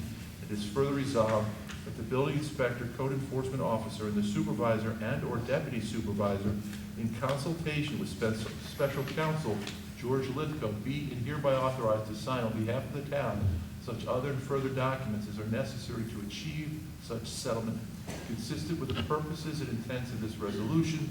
And the memorandum basically indicates what remedial action has been taken, the negotiated fine amount, and how it will be paid. Supervisor Zimmet. Aye. Supervisor Assistant Deputy Supervisor Logan. / Keep speaking. Town Council Member Logan. Aye. Councilmember Barry. Aye. Councilmember Torres. Aye. Councilmember Marty Irwin. Aye. Resolution is hereby adopted. Terrific. Thank you, Stacy, Thank for all you. your hard work. Thank you. Thank you very much. And for so your everyone hard work. knows, these are the parts that we don't see of our building inspector. She doesn't just do that. That required several nights of court, multiple visits to the location, multiple meetings for which many of us were in. So thank you, Stacy. We really do appreciate it. Thank you. Thank you, Thank you, Stacy. Stacy. Nice to have closure. Yeah, nice, yeah. Thank you, Great, Stacy. great job. Okay, Dave, why don't you do a little bit of an update on the Water District number 5, where we're at? It's, this is, if everyone sees, they have a blue folder in front of them, Dave, which, would you please move down a little further? yeah, we're, this is, everyone will see in front of them, which is, this is the map, plan, and report prepared for the creation of Town Water District number 5. You have a blue binder there for it, and Dave will take us through the parts that we need to go through right now.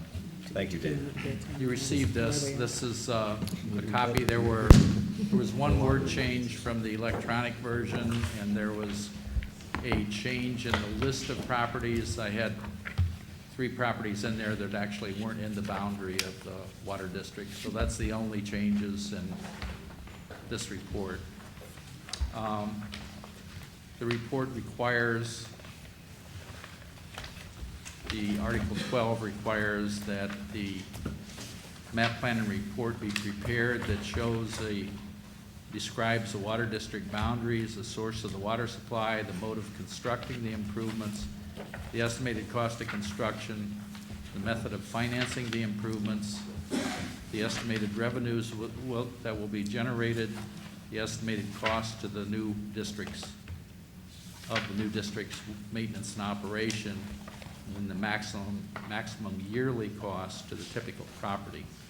So that's what's required in Article 12. I tried to format the report to address all of those. In this case, it's a kind of an odd district. Usually, you will get a petition from residents asking for a district. You do a map plan and report, and you have a capital cost to do the improvements. In this particular district, there's no capital cost because that's being reimbursed by the DEP. So this is a no-cost district. I went through and tried to hit all of those items to make sure that everything was covered that needed to be in the map plan and report.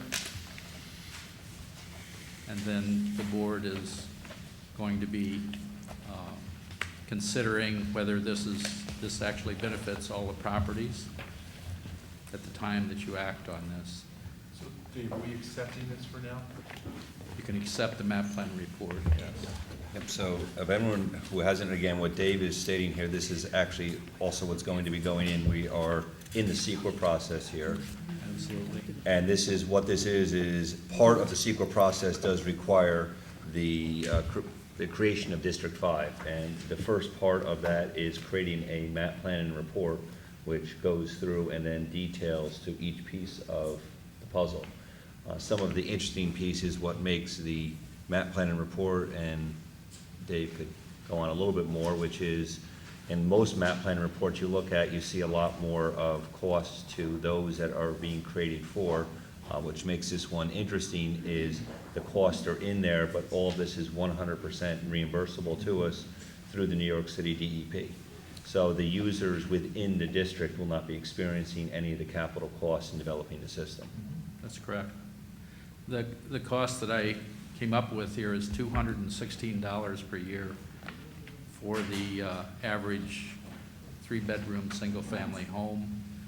That flow rate that I used, I don't have that with me, but that's something that's published. I believe it's by the USGS. That's what they believe is the average usage for that, for a 3-bedroom, single-family home. I do want to just say that there was 65% of the resident owners of the district that signed that petition, so it was, I believe, very democratic. You can look this over. If you have any questions, please let me know. Great. Okay. So So moving right, thanks a lot, Dave, for all your help and for, So, why don't we move to, I'll move that we accept the report. okay. Seconded. We just accept the map plan and report for preparation of water district number 5, as amended. Okay, thank you. And you seconded it? Or did- Seconded. Second. All in favor? Aye. Aye. Who did you get for the second? Because I think Dan was the first one to That's second okay, it. and then we second, that's okay. So Dave, Okay. thank you very much, Okay, we all in appreciate favor? that. Aye. Aye. Okay, thank you, Dave, so much. Okay, so we have a quick personal thing we have to do with our chief, but before we do that, why don't we do the police contract? As many people know, actually, when this new administration came in, we actually had the clerks in town hall, the UPSU contract, we had the police contract, we had the Teamsters contract all open from way before we even came in. We tried to first get our finances in order. We told all the unions when we first came in that we could not actually pick up and do negotiation because we didn't know what the finances were. So it took us about a year to at least get a handle and get, the controller's report back and find out that things were as bad as Jeff Logan kept saying they were. Then we started to go into negotiation, and they've certainly been, with the building grounds highways, those were certainly very interesting negotiations, and we've since changed, the building grounds and highways since changed unions in the interim after negotiating for 2 years and brought in UPSU. And then in one meeting, we basically settled the Teamsters, the building grounds highways contract, so we're just waiting to actually bring it to the board to approve it, because I don't think we actually took the action to approve the UPSU contract yet. So we have to do that one. We have the UPSU clerk ones, we also will be closing out. It's done, it's agreed to, we just have to take the action. So that'll be the second contract we closed out. And luckily tonight, we have the honor of honestly bringing to the board a police contract that Jeff Logan, Marty Irwin, and I worked on with Joe Schneider and our attorney, Bill Walland. Many a meeting. Our big sort of line in the sand was health insurance, where we've never, ever gotten health insurance from the police before. And our lieutenant, Lucchese, and our chief Schneider led by example, and they both took the first bite of the apple and chose to participate in giving money to the town for health insurance. Probably not as much as we as a board wanted, but it's okay, you gotta start somewhere. And so we got a major accomplishment in this contract by getting the union to agree to pay towards some of their health insurance. We also got some really major concessions from the union in terms of what happens is when you don't have a contract settled and it goes on for year and year, and then you finally settle it, that you end up having to do a really big payout. And what ends up happening is there's a hidden cost that I incurred when I first came in from a union contract that got settled, 7, 8 years ago, where all of a sudden there's retirement that, hadn't been paid on that money that was owed. And so when I came in, all of a sudden we were hit with a $300,000 retirement, expense that we had to eat from the settled contract that had happened before my time.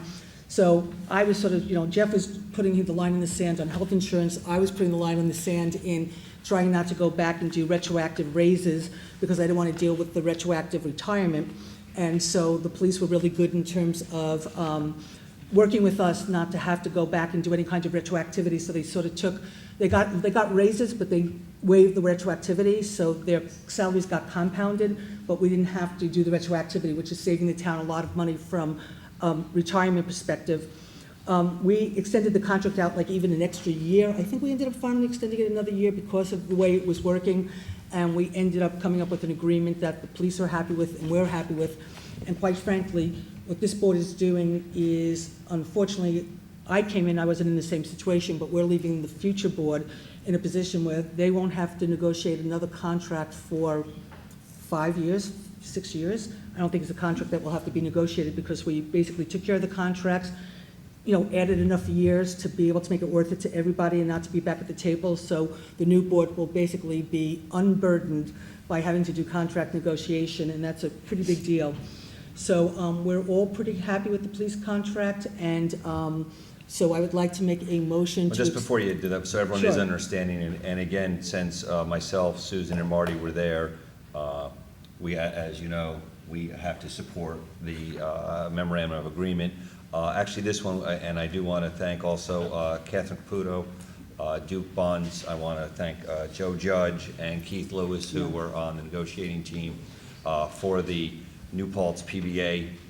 There was some very long negotiations. We had some very long meetings. We did have a mediator come in, and I want to thank them tremendously for working with the town and understanding that the escalation of healthcare costs really do affect our community tremendously.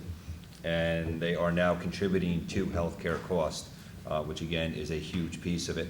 They also, along with our 2 unions, are all willing to extend, knowing our costs are going out and going up, all extended. We'll actually be doing this one through 2017, December 31st of 2017. So they are very open to start discussions early with the town board, and so we can all understand there are some major changes coming up in 2017 to the Health Care Act, so we look forward to discussing it with them and what those impacts will be. Well, just as a quick aside with what Jeff just said, one of the things we did in all 3 contracts was, because we know that the Affordable Care Act is going to be going into effect in 2017 and we don't know the implications of the contract, of what's going to happen, that we did put a caveat in all these contracts that based on what happens with the Affordable Care Act, that these contracts can all be reopened when it comes to the health insurance issue based on the changing circumstances of the Affordable Care Act. So we all agreed to what we were willing to do and what we were willing to pay for, but you're negotiating on something in the future that you have no control over, and so we all agreed that that was at least, would be put in here as a clause to reopen based on what happens with the Affordable Care Act, so that's important to point out also. And the last piece to thank is also our attorney, Bill Wallens, which I will also thank Susan for, because she brought Bill Wallens here in her first term, and one of the very key pieces of Bill Wallens is we get a flat rate fee with Bill. Regardless if he comes down once a month, 0 times a month, or we had 1 month he actually was down here 8 different times, we pay the same rate. Regardless of the hours he puts in. And even more so, what's really more important is that prior to bringing in Bill Wallens, what you had was we have our town attorney who's phenomenal, don't get me wrong, but he's not a labor attorney. And what happens is the unions are consistent, they're there all the time, we're constantly changing. And so they understand the contract, they understand all the intricacies kind of stuff. We're sort of basically brand new. And so in a sense, by bringing in a labor attorney who really understands the nuances of labor negotiation, it ended up finally putting the town, when we brought him in 1998, it finally put us on equal footing with the unions and the unions' attorneys that were representing them, that represent people all over the state. And so from the day Bill Wallens came in, he helped us really establish, like a negotiation that actually put the municipality on an even playing field in the negotiations. And obviously, every board since I left in '98, we had Carol Roper, we had Don Weiland, we had Tony Hokinson, and then I came back. They've been keeping Bill Wallens all along, so obviously it really worked out well, and he's just fantastic. So the union had a deadline of the 11th. Tonight was our meeting. They did ratify it, so I'd like to make a motion that the town board also ratify the MOA with the New Paltz PBA. Would you like to second it, Marty? Second it. Okay, any discussion? All in favor?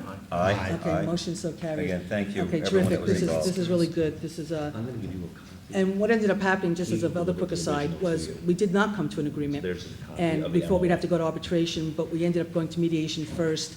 And you're only supposed to have 3 mediations, but the very last mediation, we sort of made somewhat of a breakthrough. And so the mediator went back to Albany and said that she thought that they should allow us to do like at least 1 or 2 more mediations and see where it went, and we were able to wrap it up at the next mediation, so it ended up all working out for the best. So I hate to do this, I always don't like doing this during the middle of a meeting, and the last time I promised it would be quick, it wasn't, but I don't think this will be very long. So we just need to go into executive session for the purposes of discussing personnel with the police department. So do I have a motion? So moved. Do I have Second. a second? Second. All in favor? Aye. Okay.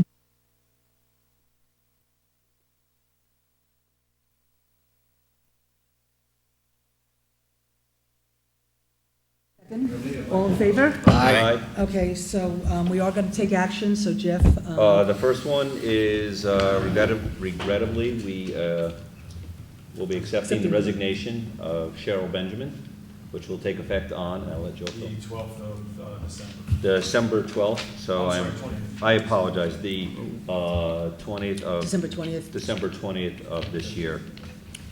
I'll second it with deep regret. We were really happy when we hired her and really proud to bring her into the force. And so we just wish her the best of luck. She will be, like. Possibly working for us staying on as a part-time. Part-time Right, officer, and right. she will file an application to do that. So if that takes place, we can Sure. actually do that at a meeting also to Right.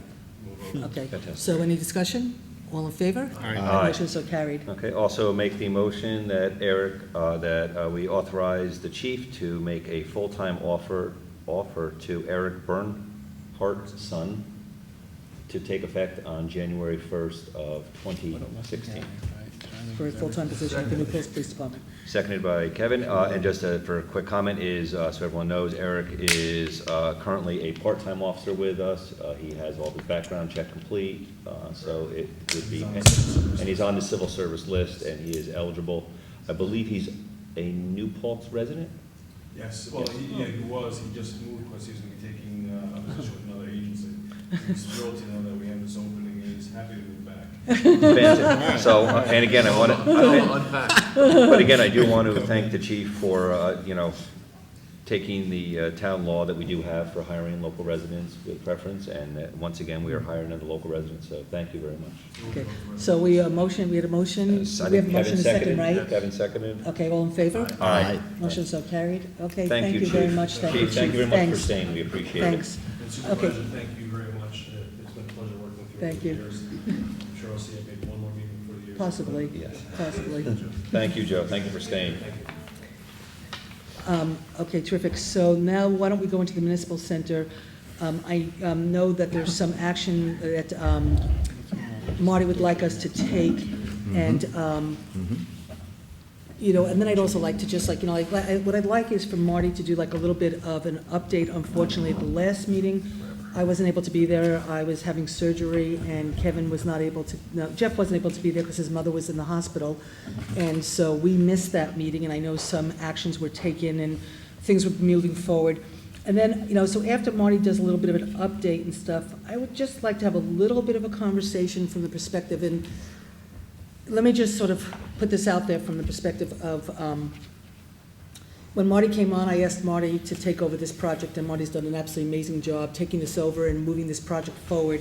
And, the goal was originally to just sort of keep it moving along, and my biggest goal was to really make sure we get the old town hall down and we get it remediated, and we sort of set the stage for the future of a new building, knowing that I wasn't going to be here, but just do what we had to do to set the stage so, things could move forward, and it didn't just all of a sudden, potentially drop into a big dark hole. I said from the very beginning, I always believed that, the village and the town should do this together, despite the fact that I knew it would not be as easy if the town, if the town did it alone, it would be a whole different process, but it was the right thing to do. I had a conversation with Mayor Rogers. He agreed, and we've been moving this project forward, and, and I've taken a step back, and so understanding that I wasn't going to be around, knowing I was going to have surgery, so I'm not in any way trying to criticize at all. The LDC concept came forward. We can talk about this a little bit. I might have a moral problem with LDCs, quite frankly. I voted against it at the county legislature for the nursing home. I'm not fond of limited development corporations, but that doesn't matter. I understand, and there could be benefits to the town to do it, and that's okay. I just sort of feel like at a certain point, most of the conversations ended up happening at Village Hall with the mayor convening the meetings and running the meetings. And again, I totally respect Mayor Rogers completely, and I'm not necessarily unhappy how things are going. I just really feel that we had to step back for a second, and I just think that this town board should have the ability to at least have a conversation amongst ourselves in terms of what we're doing, what we're thinking, how we're moving forward. And if anybody has any questions or anything, that, it's not like at the choosing of the mayor to let you speak or not speak, and I'm not saying Tim shut anything down by any means, but I just feel that this board has never had the opportunity since we've started going forward, after we hired the architect, to really just have a conversation amongst ourselves. So what I'd like to do is, let Marty sort of bring us up to date, and then if there's sort of any conversations that we want to have amongst ourselves, I'd like to give Josh and Dave Lent the opportunity to, give some input, because, they have been on this from the very beginning, and then we'll just move forward. But it's just, but I just think it's just what we need to do. So with that, I'll turn it over to Marty. Always happy to speak about the municipal center. We have moved the process forward. I think I'll start with the demolition of the existing building, because that is moving forward. We have engaged an engineer to write a plan for cleaning and remediation. He has done that. He has put it out to bid. We expect to have bids next Thursday. So one day next week. This Thursday, I'm sorry. Yes. Next Thursday, meaning 2 days from now. Or no, a week.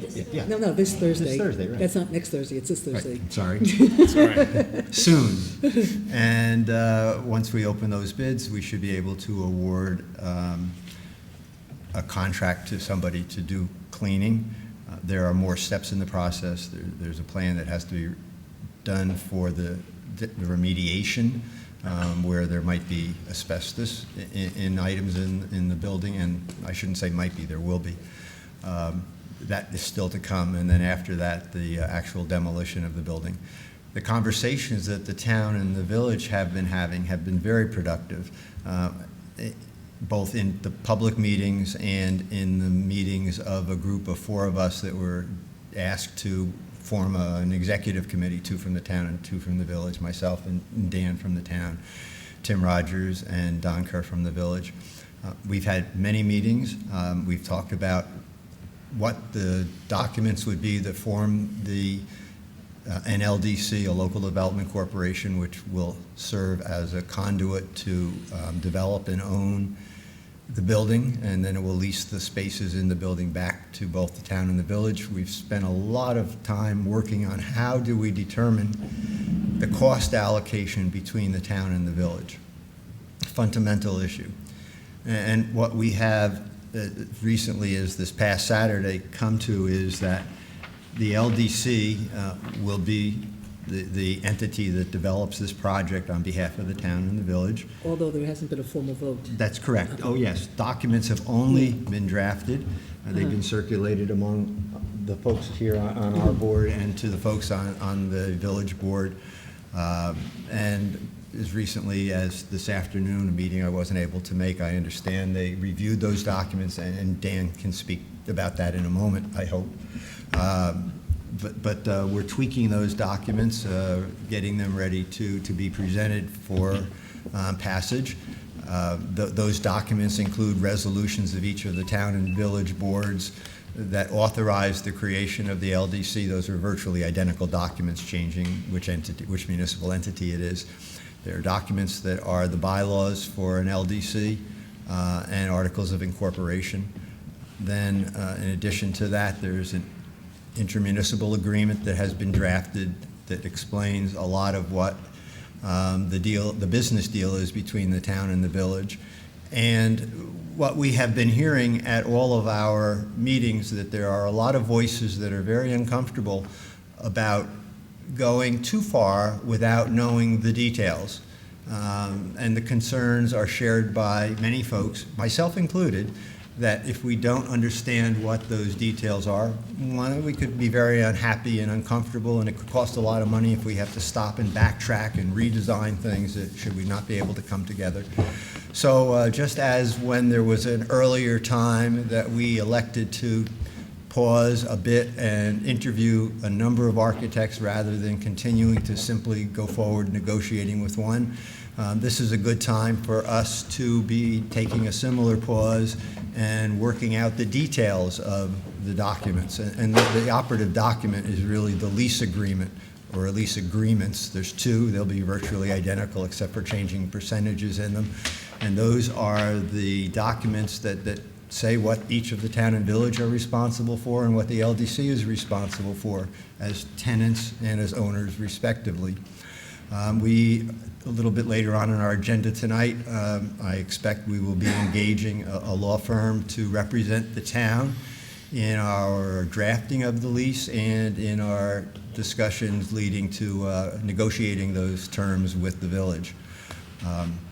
And part of what we have also very recently determined is that this project has several components. One is the acquisition by the LDC of the present town properties located at 1 and 3 Veterans Drive. Those are the Mildew Building and the building that I'm sitting in this evening.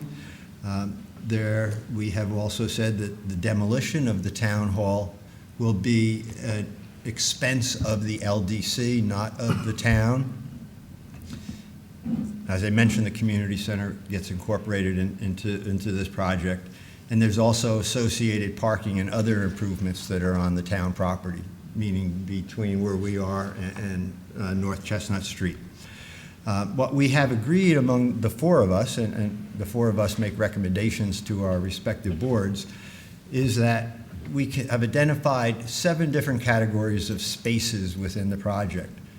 Where the police are, where the municipal court is, the community center building, the town's offices, the village's offices, storage spaces, and the rest of the building, which is common areas. And we've been able to, among the four of us, agree that as it is now, the police is 100% the town. The court is 100% the town. The community center is 100% the town. However, the village offices are 100% the village. The town offices are 100% the town. The storage spaces, we have to determine what they are, and our architect will help us with doing all of these calculations. We're not going to have to do them ourselves and debate whether we did them properly.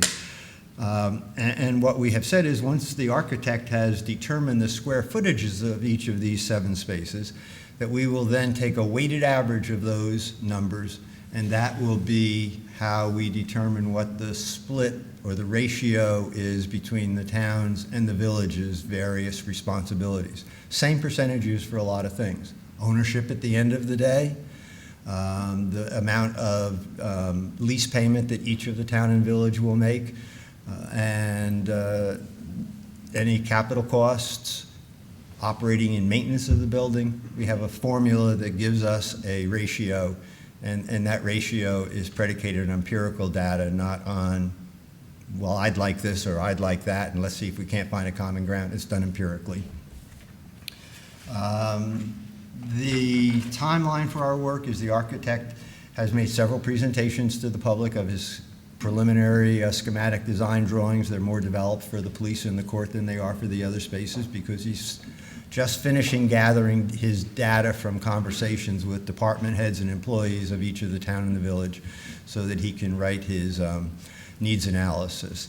And once that needs analysis is finished, then we can finish the schematic designs. We may have to move some walls, exterior walls, to have enough space, or maybe we have too much space someplace. My sense is we'll find that we're pushing walls out, not pulling them in. We have talked about what the square footage of this building will be, and it has been discussed most frequently at 25,000 square feet. Based on the most recent conversations that we've had, I think we're going to probably end up closer to 30,000 square feet.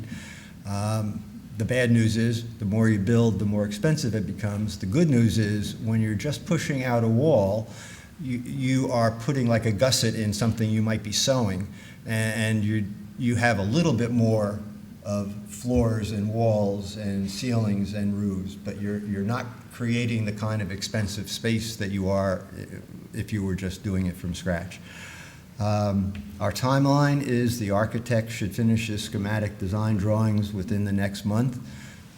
By the end of next May, we should have construction documents sufficient to put this project out to bid.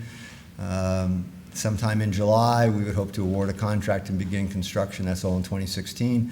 And then in late spring, or more likely summer of 2017, we should all be ready to move into new digs. Do you want to just?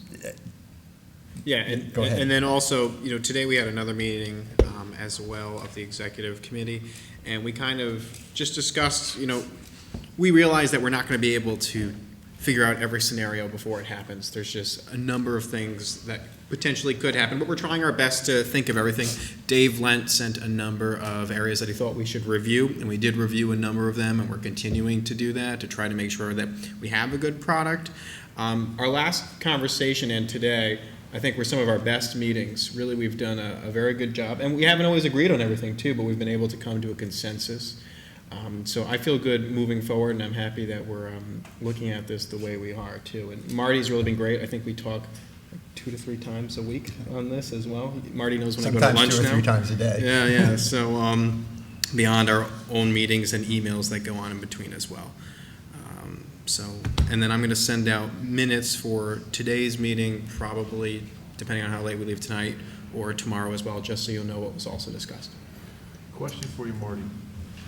Marty, I like the way you separated the spaces. Do you think there'll be an 8th category? Let's see, 1, 2, 3, 4, 5, 6, 7, which would be unoccupied space? Is all the space going to be allocated, or will there be some occupied that would be split with a similar ratio? All of the spaces will be in the calculation and designated. If there is maybe another category that ought to be included that would be more logical, sure, we could include that. It would just add in the 8th category and still going to end up with a weighted average. Okay. So basically what we're doing is we're identifying the used spaces that are discrete, like police court, offices, and then we're in storage. Then we're saying the rest of it is something that's there because it serves everybody. Right. So the common And that's areas. 50-50. Common areas, for example, is 50-50. Yes. And the community center, you said, would be 100% town? Yes. That's the way the village wants it, instead Yes. of using part of it? Okay. Correct. Okay. When And that is implicit in that is that it becomes dedicated town space, not joint space. so It's our recreation and our seniors and. But simultaneously, what I'm a little perplexed about is by including the community center into the LDC potentially and into this building project, does that mean that there's a potential that you'll be taking this building down and incorporating the community center space into this quote new building and then maybe using this for parking or something? Oh, no, there's never been any discussion of that. So then why is the community center being sort of put into this equation? Sure. Oh, that's a fair question, and we had a lot of discussion among the 4 of us, and initially there were voices saying well, we should, and others that said we shouldn't. And the position that I think caused us all to get comfortable with this approach was when we send somebody to empty waste baskets in the municipal building, their time is going to not be spent by them recording, well, I was in this office for this long and that office for that long, and that was a town office and that was a village office and that was a common space, but rather by having this percentage allocation, then to say those costs are split by that ratio. Then when we talk about the community center in our discussions, we said, and perhaps I was the one pushing this perspective as much as anybody, was, well, now when you send somebody to go empty the waste baskets in the community center, if that's separate and it's 100% town, then that person has to, on their time card, keep track of how much time they spent in here. But technically, though... But Susan, there's another reason, too. This is all one lot. No, I understand that. So a couple things. When you sell the property, you'd have to sell the whole thing to the LDC or split this off. And what's different, to answer one of your earlier questions about this LDC versus the one you were dealing with at the county, is that LDC involved a private company coming in and working with the government in order to take the nursing home off their hands. So it involved a private corporation for profit and a local government. This is going to be 2 municipalities forming the LDC for purposes of owning and operating a building. So that's different. In terms of the way the community center is going to be set up, it's going to remain the way it is right now, a town community center. Well, I mean, I understand the fact that it's one lot, and so therefore, for the vitality of, the future viability of this property, I'm not necessarily averse to it. I want to understand the thinking in terms of the thinking about the person cleaning, the person cleaning that building would not necessarily be the same person cleaning this, because it might just be Chris's building and grounds guy, versus however we decide who we hire to clean the other buildings. So, if that was the one reason alone, I'd have to say that's not a good enough reason for me, but I understand from your perspective, Kevin, that yes, it's one lot and, we get more complicated, that makes sense, in terms of doing it. In regards to, and I've given a lot of thought to this LDC thing, because I'm not one who really believes in all of these creative ways of coming up with ways to do things that sort of take the responsibility off of the elected officials and put it into some kind of shell corporation that then has the power, and they can also operate outside of the boundaries of the public, public space in a way. And, again, I've been really struggling with this in terms of trying to come to where I feel comfortable about this. And, it's a municipal building. It's owned by the town. It's owned by the village. It's owned by the taxpayers. And so when the government itself owns it, you're responsible and you take the good with the bad. When you create a corporation, you're sort of taking away your role, you're responsible, you're giving it to this corporation. In some ways, because I thought about the fact that the people on this corporation will be members of the New Paltz community, hopefully selected with the greatest, openness, transparency, and integrity, and you're just putting your faith in these people in New Paltz to represent the community and sort of make things work for you. So, again, I'm not completely against it. I've been trying to struggle to understand it. I'm morally against LDCs. I just believe that they're just, another shell of how, we can just do things in government behind everybody's back and all this and whatever. But I'm not 100% against the reason for why you guys are doing this, and because it is, like you said, Kevin, owned by the town and the village per se and managed whatever, as opposed to some other company coming in, I started to sort of feel more comfortable with it. I just still, have a little bit of a hard time with the municipal building being owned by a corporation, but, I'm okay with it, and it's. Can I just address Sure. one quick thing? You had talked about the idea of LDCs kind of operating away from the public, and that is a criticism of them and something that, for example, the state comptroller has noted as well. Mhm. So what we did was, noting that is a criticism of LDCs, we took that report, we took other recommendations after speaking with the county as well, and we implemented the suggestions of the state comptroller into our LDC. So I feel confident in saying that should this board go forward and create that LDC, that as LDCs go in New York State, we probably have one of, if not the most transparent LDC. You're going to have an audit function built right into the certificate and bylaws. I'm sorry, say that again, what? The comptroller has historically had a problem auditing LDCs. Right, I know. This LDC will automatically open itself up for audit. Okay. And I believe LG Associates did a study which gave the risk, and they did it up in Rochester area. I think LG Associates, who does a lot of New York State, I think it was up in Rochester. On a lot of the LDCs, they have difficulty tracking them down. Actually, that was also one of the complaints of the comptroller's office. It was even finding LDCs, because you can create them and basically fold them in a single day if you even wanted to. And I know Marty's been working and Dan have been working very hard to make sure the LDC will represent the community.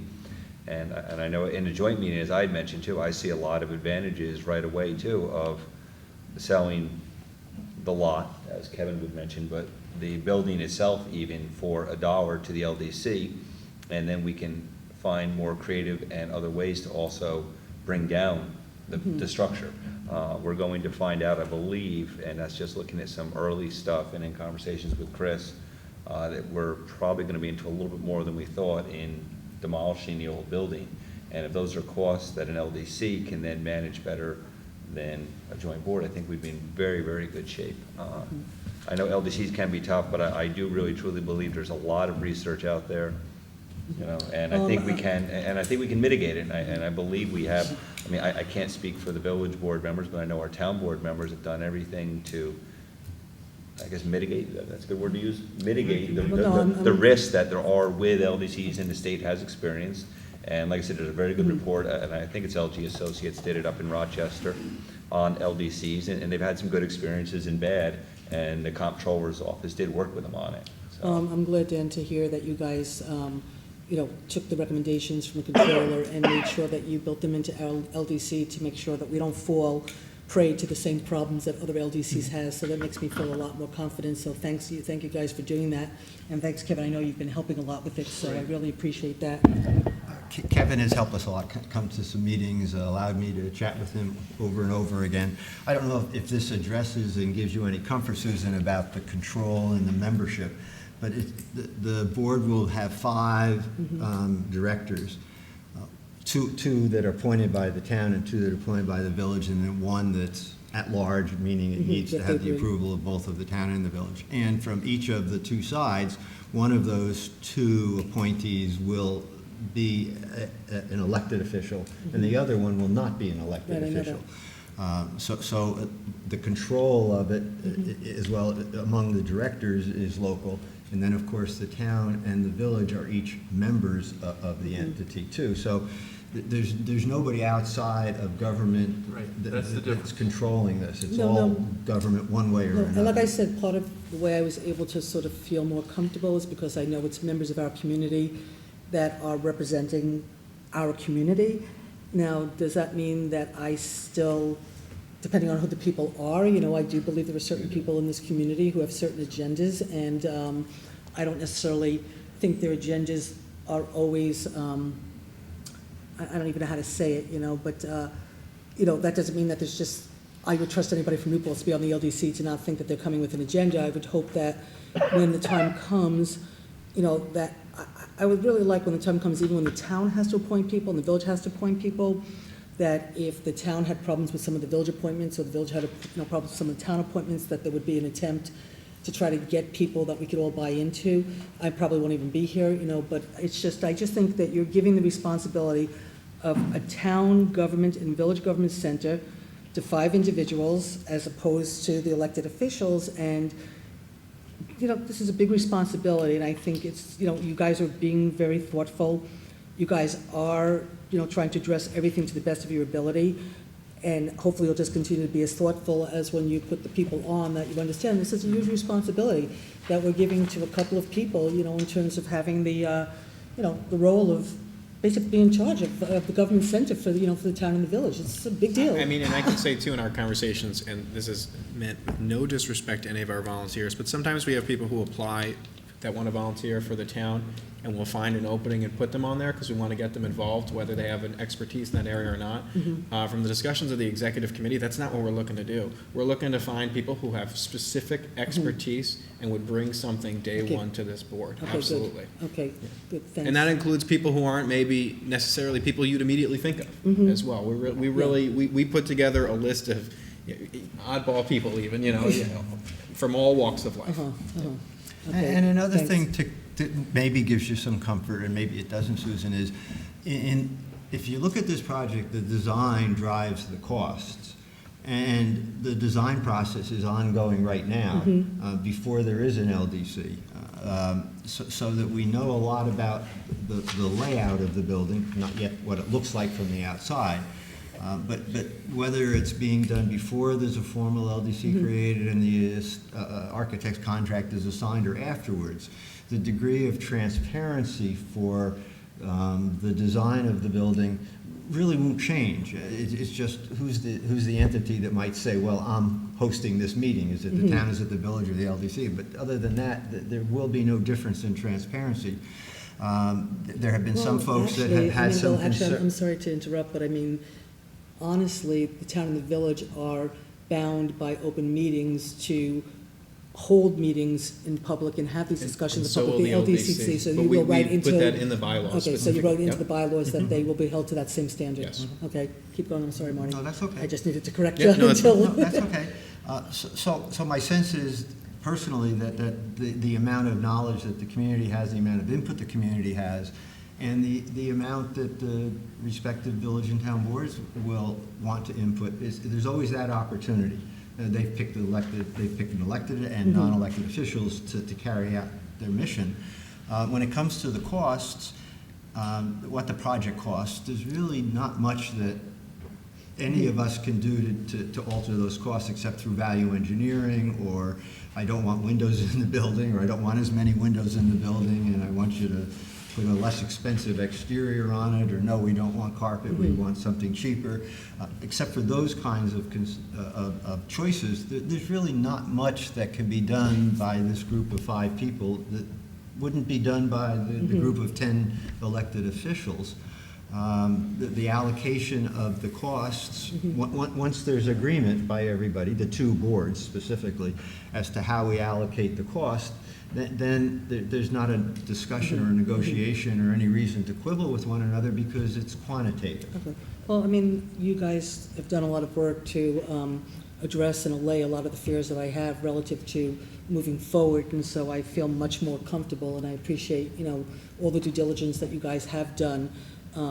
So in terms of next steps, in terms of actual, what are the next things that have to be done in order to keep moving? I mean, I know you're asking us tonight to potentially hire an attorney to start to draft up The lease.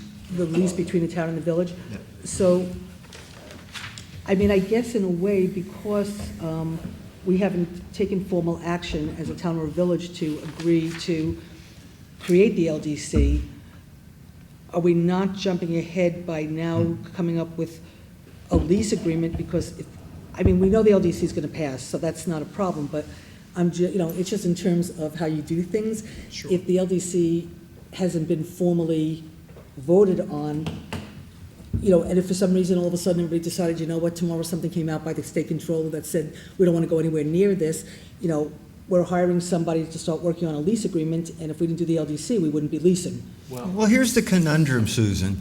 There are a lot of voices on both sides, the town side and the village's side, the public side. Dave, Josh, very loud, because they're so involved through the Municipal Space Committee. They're paying much more attention to anybody else, so of course they'd be the ones to speak up. Their concerns have been, well, you haven't addressed the details enough. So what we do, because the lease becomes the most important document. Kevin, you want to pick this up? Feel free to. Sure. Forming the LDC itself is probably the easiest task. So what you really want to do, and for the people that want the detail, and they deserve the detail, you put together the essential documents that basically establish the equity ownership and the operational protocol going forward. So the lease itself, think about the lease. The lease now is going to be between the LDC and the town, and the LDC and the village. So you'll have two leases, I would imagine.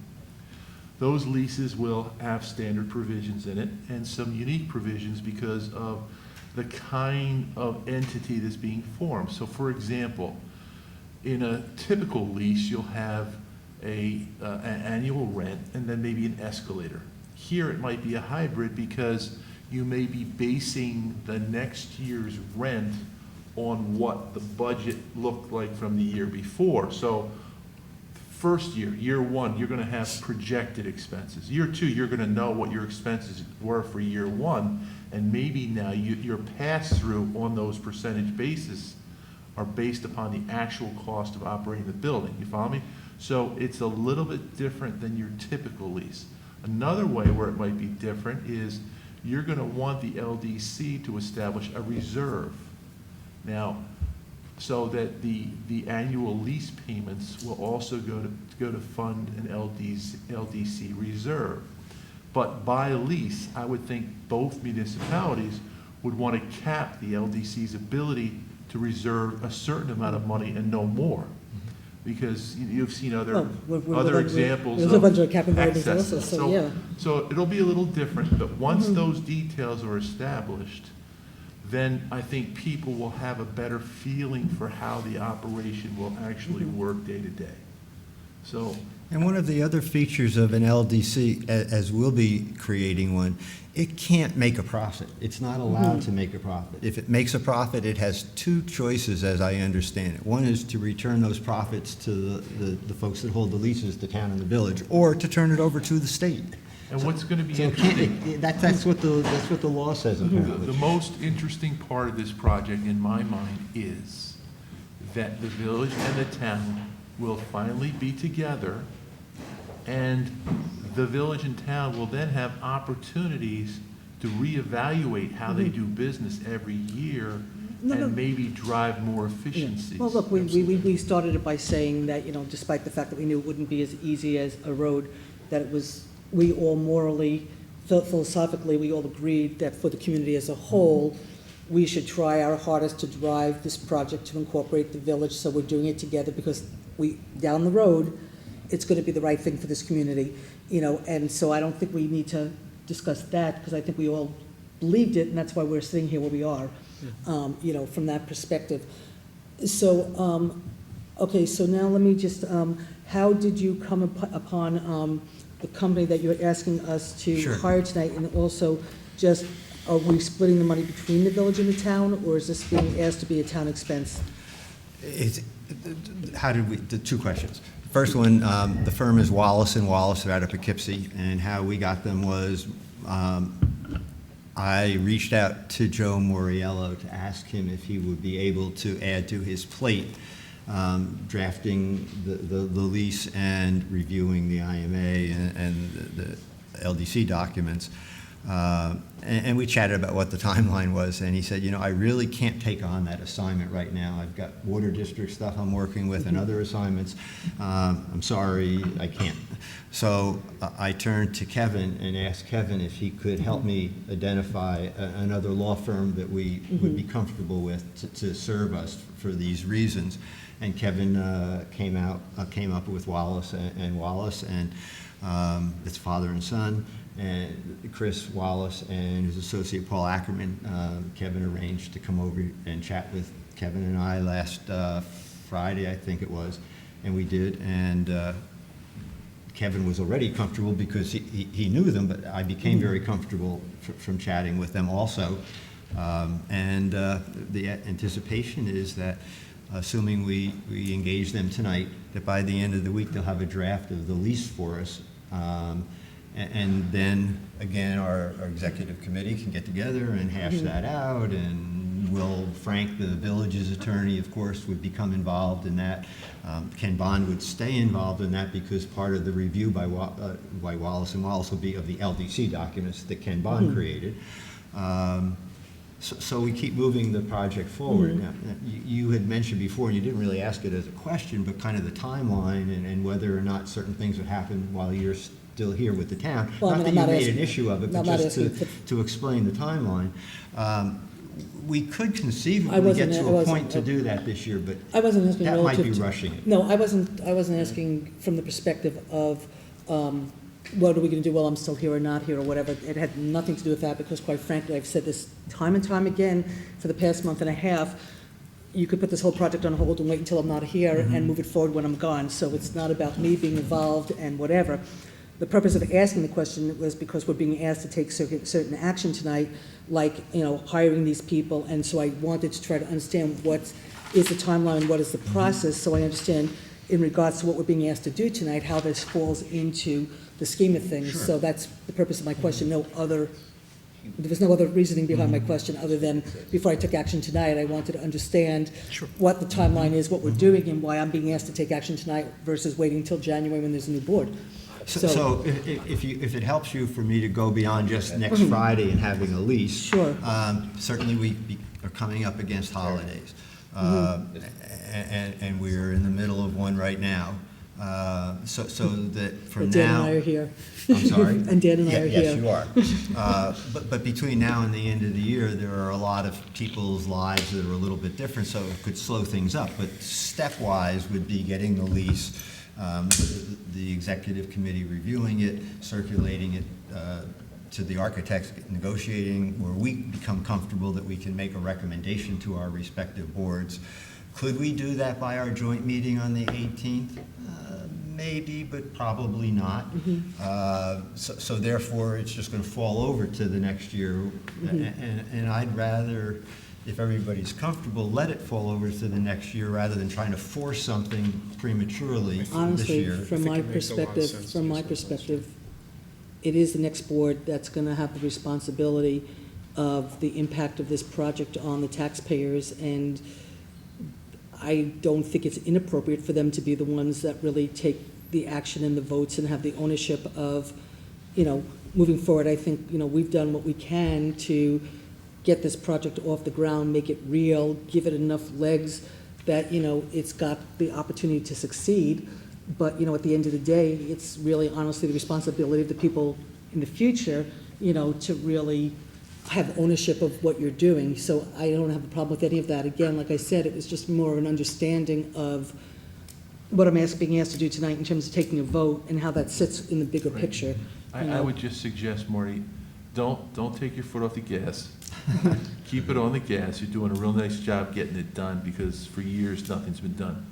But my suggestion would be, once you get people comfortable with this pro forma lease, then really it's the intermunicipal agreement commitment that's being made that has to be hammered out next. Getting the commitment that you've been looking for now for a while, have it actually materialize, be concrete, and get in that agreement. That's going to be the key thing.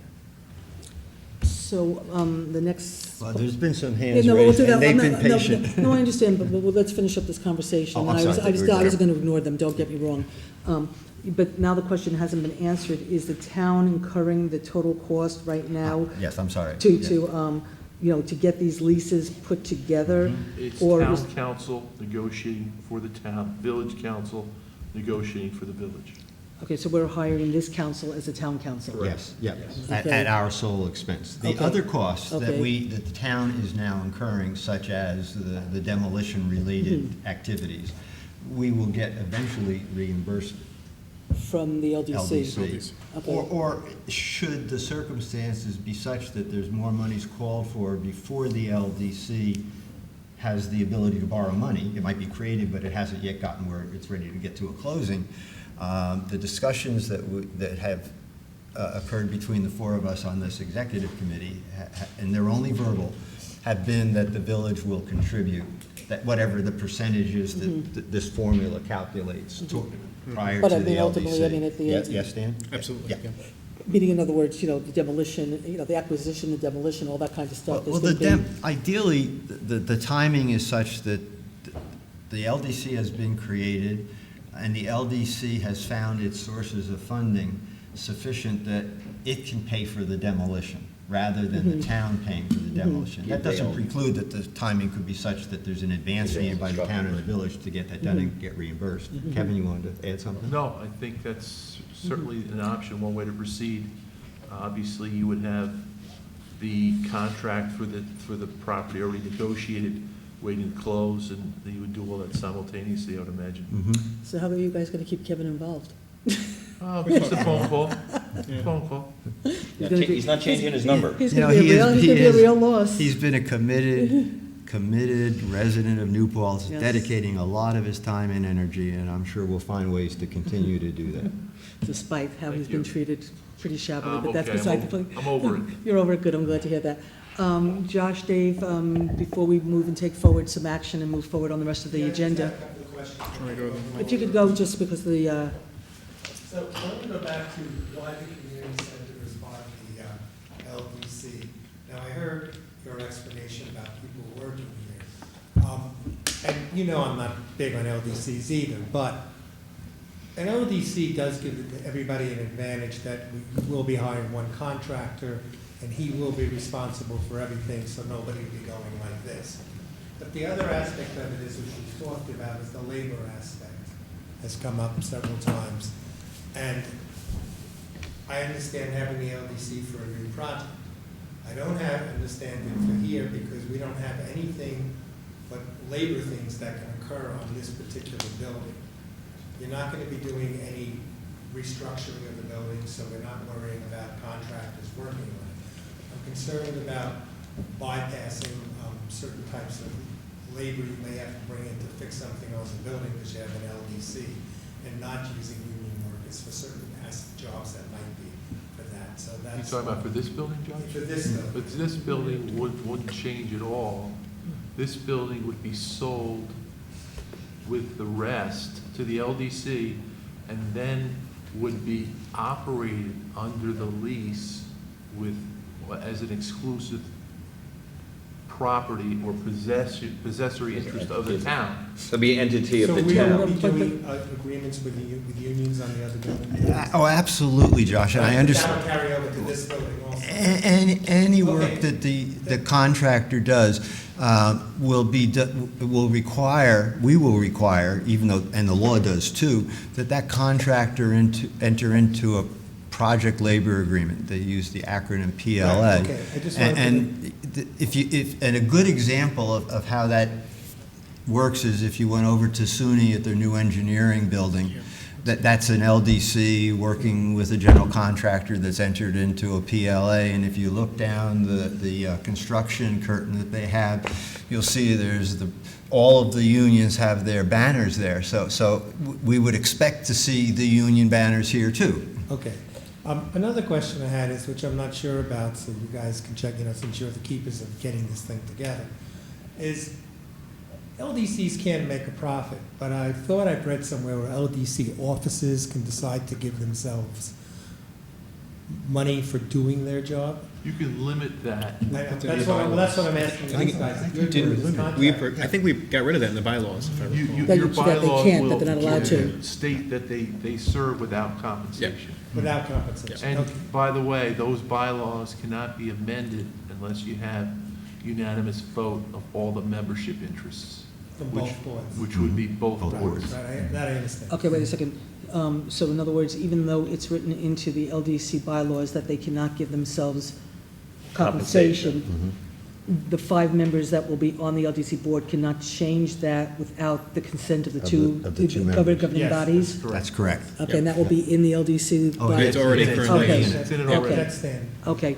And one other question, it's not a question, but when you were talking about the things that could come up, and I'm just saying this because you're doing negotiation, so the things that could come up that the town and village can't anticipate with doing their lease, I'd like to make sure that we have a good thing built into the lease for arbitration for things that come up that were not expected, and how you're going to handle that. We talked about that today, actually. Okay, well, I'm just. Yep, no, I'm happy you brought it up, yeah. Yeah, so, because there'd be several methods, and you have to decide on what's gonna best serve everyone.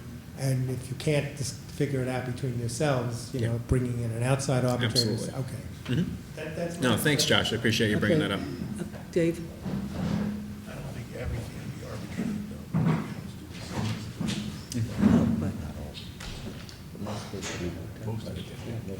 I too am very concerned about the reason of why we're using an LDC. We've been told that the loan will cost a little bit more than if it's loaned by municipality. Not much, but a little bit more. The LDC supposedly will build the structure for less money. Well, why? Well, there's one contract. Well, if you have an excellent clerk of the works who keeps control of the free contractors, and we have proposed a very excellent one who's had a lot of experience and has done a wonderful job with the town of Ashawam, the town of Sopus is doing it, and other jobs, okay, where he has been able to keep the separate contractors in line and come in with a reasonable price. Under the bid. I don't think that we need an LDC. And I think that what you're talking about, and I may be wrong, and Kevin we're talking about, but I think both on the part of the village and on the town, that this will be subject to a permissive referendum.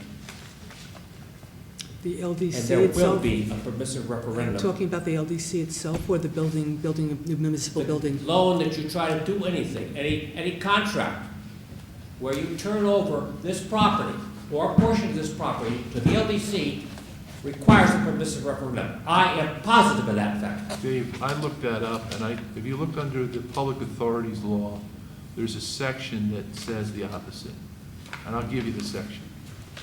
I don't think that is a permissive referendum. All right? That you could pass it over to somebody else, that you could pass a law out of that? There is a section I will send you tomorrow. Please do. I looked it up, and when I looked at it, it said that an LDC transaction such as the one we're contemplating is not subject to permissive referendum. There's also precedent around the state for it as well. So I will send that to you tomorrow. Has it been adjudicated?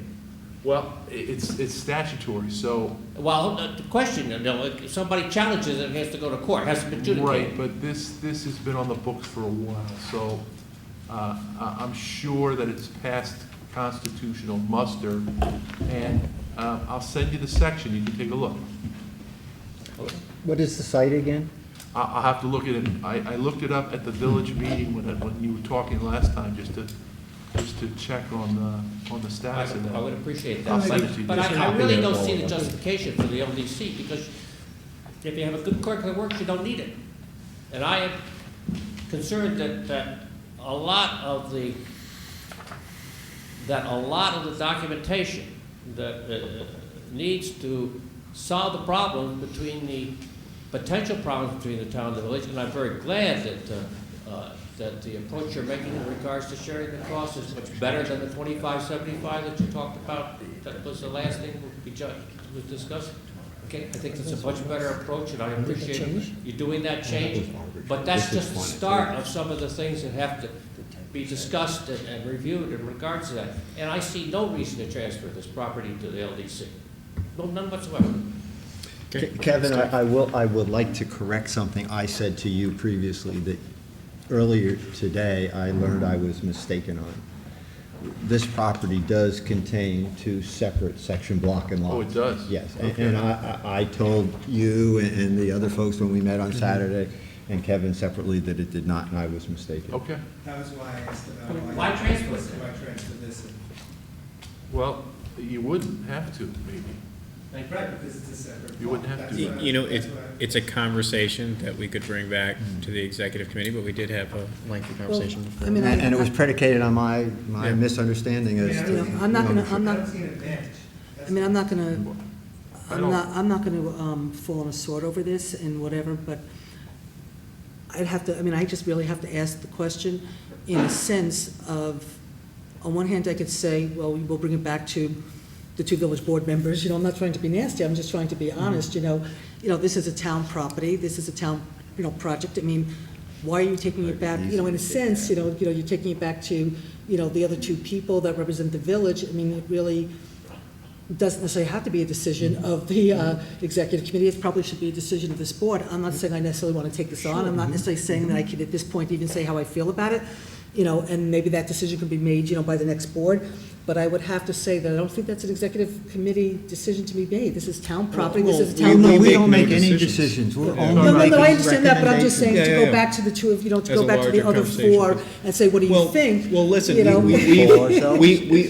don't think it would be appropriate to do that poll right now, Yeah, but I'm I not would gonna- say I that don't we wanna just, either, 'cause I we don't know how I threw it feel. out here, Yeah. and we're gonna have another meeting, so, of both the executive committee and the town. So Right. I would say if people have thoughts on this, let us know, or let's have a public conversation going forward, because obviously all we're doing is recommendations. And if you don't like our recommendations, obviously the board doesn't have to. And by That's okay. quantifying it, it puts something concrete Yeah. before us all to debate. No, that's okay. It'd be Again, easy to take no, this out of the But formula. again, I had originally asked, what was the thinking behind it, okay?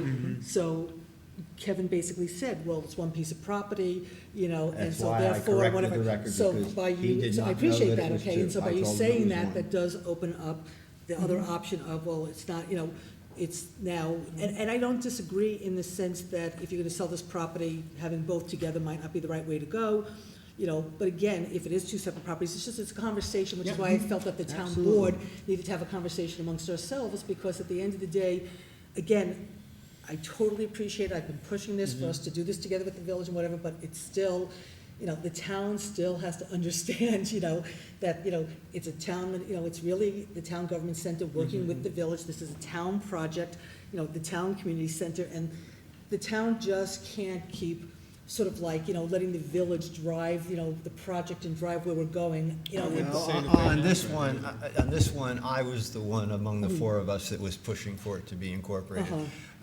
Procedurally, functionally, it's real, if there was a conclusion to take it out, it's erasing a couple lines in a formula because it's 6 elements instead of 7. And again, I it's don't as simple as have a that. feeling one way or the other, so it's not like, if you asked me to vote tonight, I'd say I won't vote, because I don't really know what the right thing is. I just want to have the conversation, and I Well, think it the would probably be conversation. good if we all thought about it, so that at our next meeting on the, well, whether it's the Right. one on the 16th or the one on the 17th, that we've informed ourselves, and I'm available certainly to. I mean, I honestly sort of felt in a way when I heard you were doing this, I looked at it as, well, it gives you more of an option when you try to figure out how to make the building work the best by putting this into the equation. It does give you the ability to incorporate this in some way, work with parking, do different things, you know, and I think I think by incorporating this building into the overall project, I think you open up more opportunities for the municipal building to potentially be a better project because you have more options. Yep. So I don't necessarily think it's a bad thing, I just want to understand the thinking behind it, you know. Well, some of the discussion we had, there were some folks that were saying, well, what happens, because that's not a 100-year building, it's a 20-year building, or a 30-year building, or a 40-year building, not a 100-year building. And what happens when it needs to have capital improvements? If it's in the project, is that more complicated? And the answer is it might be more complicated, because, so taking it out, even though I was the one advocating for it, I was operating on the same wrong premise as Kevin was, I could be Taking it out convinced. might make it easier. It just might a make bit. it easier. Okay. Yeah. All right, well, I think what we Okay. took from this is that that's an area that we still have to revisit. Yeah. We will, yeah. And definitely we will. And obviously, we make recommendations as this executive committee. Like all of what we've done is just sharing with the boards what we recommend. I would say going forward, look, I'm not going to be running the town board meetings, so it's really not for me to be making the determination. You know, I just think that it would serve everybody well to, you know, have these joint meetings kind of, but still come back to the town board, and let the town have conversations and then go back again, because right now all the conversations have just been happening, you know, sitting at a joint town village meeting, you know. Sharing microphones. You know, It'd be and kind of a stuff, so- challenge if every time this Yeah, no. group had a meeting, we waited until there was another No, no, town no, and I'm not village saying you board have to do it, meeting. I'm not saying you have to do it on every case, I'm just saying, Can I good. put an end to this? Sure, absolutely. Can I- So, can I so make you a- want to take a, so you Yes, want to do of course. this? Can I make a proposal to Sure. accept Sure. or to? Do you want to make the motion to hire? Well, not to, well, is there, do you have a Yes. fund? You didn't- Yeah, they have a, they would like us to retain counsel, retaining the, I circulated two documents. yeah. One was They- this one pager, I They read. said, as you will see, should their service exceed $500, a request will be made at such time requesting additional funds be set aside above the 10,000. Well, let's go back and understand this, because we had 10,000 allocated towards any legal fees going forward. This cost to do this, this is not going to be over $10,000. No, they're saying that if it costs more than $500, second paragraph, last sentence. Right. I'm not sure. You're talking No, about no, in I the know, aggregate, but- Susan, I Are would we say. talking about the same thing? Well, you have right here, you have, as you will see, should the know services the answer exceed to the question. $500, as they most likely will, a request will be made such time requesting additional funds be set aside above the 10,000 already allocated. Right. So I'm saying we already allocated 10,000, why would we ask for additional funds We're not. above? We're not asking for any more I, money. I'm just saying the way it's written, Oh, you I'm understand? sorry if it's awkwardly written. But I believe the $10,000 that we've already allocated, Is which more we than- didn't allocate it specifically No, it to was for Joe legal, no, Moriello. it was for legal and engineering Yeah, yeah. and whatever, so it was And for, at this point, even though yesterday I was suggesting to Gene that we might want to reallocate some funds tonight, I hadn't gotten this yet, so I didn't see that $500 number. So And I you- said So my during the day, motion was going, just so, we can cut to it here, not be out of verbiage, is I was just simply proposing that we approve the adding of Wallace and Wallace to be retained as counsel for the preparation of LDC for representing the town of New Paltz. Seconded. Any other discussion? All in favor? Aye. Okay, motion so This is about carried. 10 minutes ago, yeah, I tried. Thank you. Um, Thank you, Marty, thank you, Okay. Dan, it's been a lot, I know. And Kevin. We appreciate, and Kevin. Kevin, thank you, Kevin. You're welcome. Okay, so, So are we having another meeting? I probably could go now. Before you, are we having another town board meeting before? Well, the- we have to have another town board meeting because, Oh, thank you, thank you. we have to do the warrant, Kevin. so you have no choice. I wasn't sure I'd be able to be there because I was supposed to have a second operation to, what? Oh, We have a the bid opening, we have to open a bid. So we have to accept the bid, and then we also probably want to do the UPSU contracts. I'm sure we want to try to lock those down and get those done. Okay. I'll be So we talking to will Bill have to have tomorrow. another meeting. I just didn't know if I would be at the next I meeting think we because. should have a big cake too. Cake? I think a nice piece of cake for everybody, what do you think? There you go. I think you and I should just say Cake, goodbye yes, I will and get you walk out cake. the door. Cake, a little- You like cake, let's have a cake, you like cake. any kind of cake. Cake, Good, I I'll love make a it. cake for you.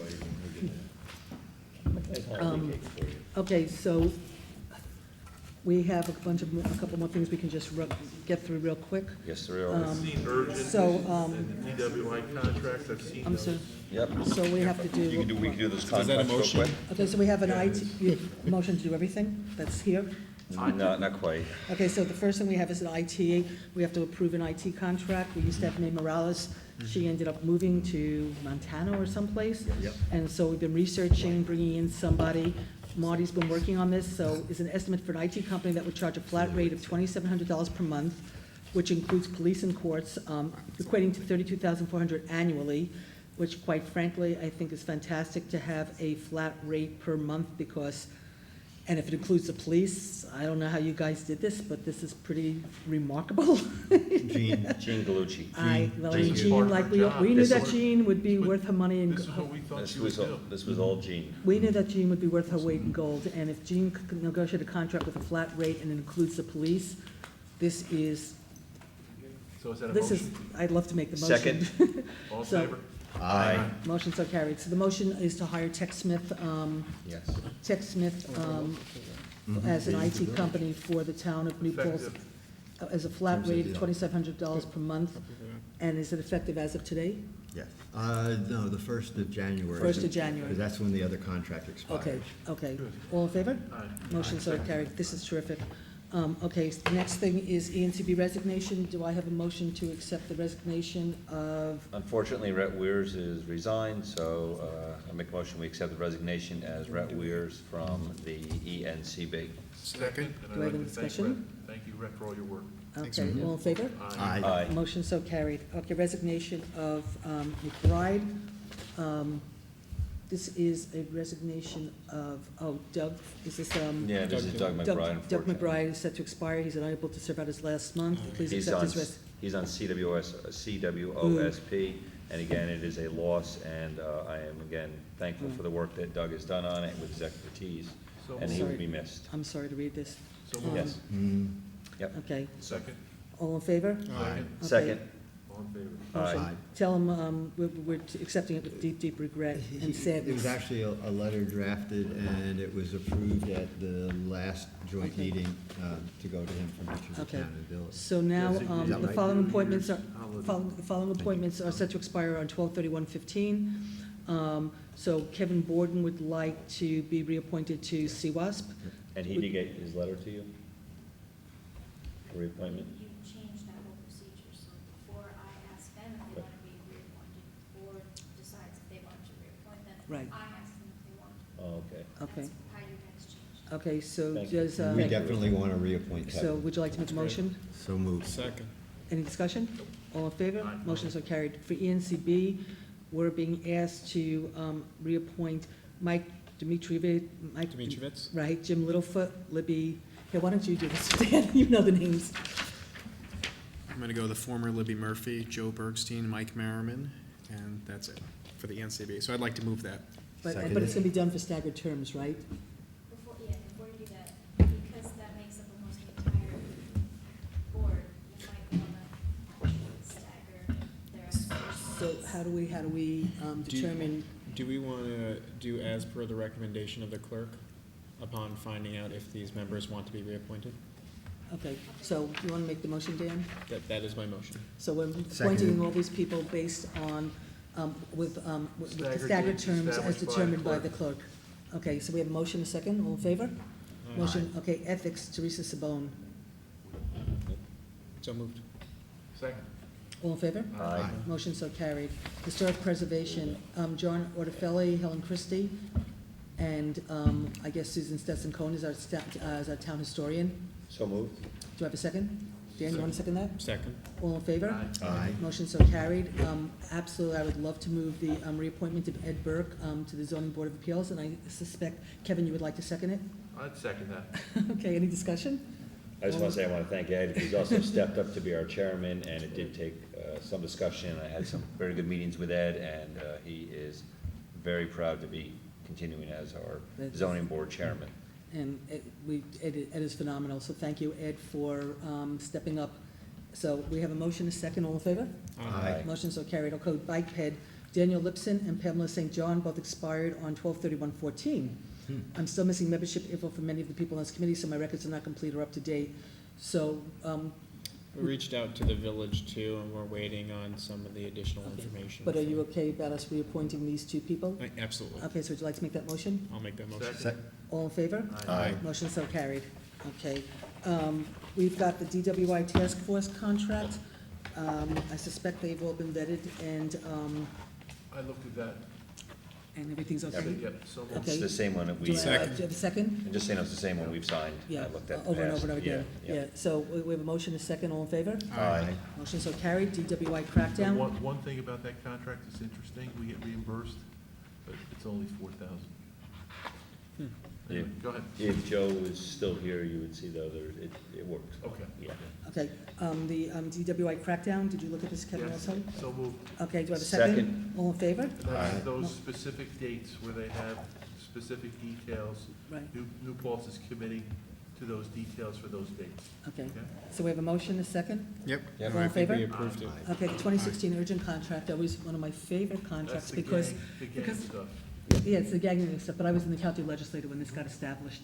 And so I was one of the people Although- who helped to actually establish the urgent task force. We haven't gotten a check from them in a while, though. They usually come once a year. Where's Yeah, the check? well, they only first started doing the checks last year, was the first time they started Yeah, reimbursing. we didn't get a check this year. They usually We'll have come to, this time of year. we'll have to call, I think their blocker might be a little busy right now.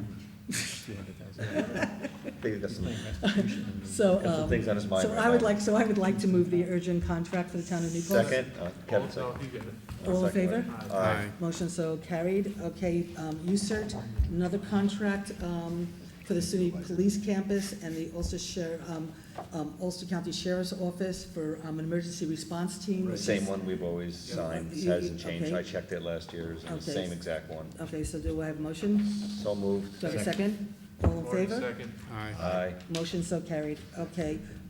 We have, I don't have a piece of paper for it, but we have to designate, I'd like to designate January 1st, 2016 as the first official holiday for the town of New Paltz. I'd second that. How all in favor? Aye. Motion so carried.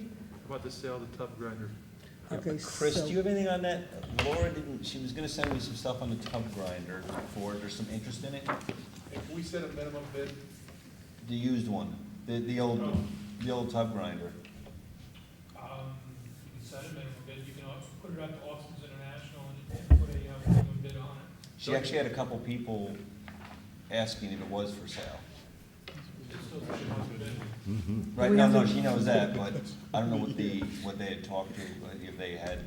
She has a bid document. I have no price that I'm aware of. Well, she has right here, well, you can't put a price in because you're asking for No, a you bid. know, minimum bid. can't Oh. you establish a minimum? I think, do you know what it's worth, Chris? It's not worth much. Keeping in mind scraps, 2 cents a pound. No, but what minimum bid would you put in there? Hope that we get it. I'd have to do a little more research. Yeah, We but also let me might ask you wanna a question. put- Let me- It does have some value. It's not a. You don't have to accept the bid if you don't have to accept bid just because you put it out, you put it out. So if you get bids that you think are not even of the value of what we could sell it for scrap material, you just. If we ought to put a minimum, because scrap, it wouldn't pay to truck it up.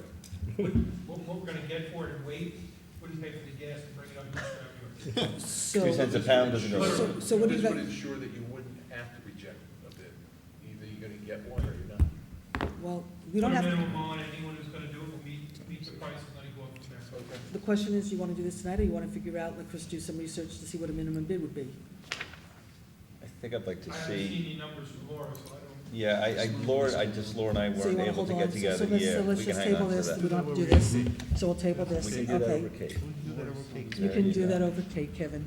You really want cake. Sydney cake. I Is there a always like particular cake. kind of cake you want? You Are said any cake. Are you going to be responsible for taking and getting, we have money in the celebrations fund, we can. Oh, I don't want an ethics. I should probably get some- I don't know if I'd cake like to is. move that it be an ice cream cake. Well, if I'm not here, then I can't be brought up on ethics charges for eating the cake. Maybe chocolate cake. Anyway. Josh will make the Is that a cake. motion? For the cake or for Yeah, the, I wouldn't mind having a move. Okay, so what the hell is Are this? we Budget done? modification. Please be advised that I'm reviewing your contract with the Department of New York State Grants Gateway.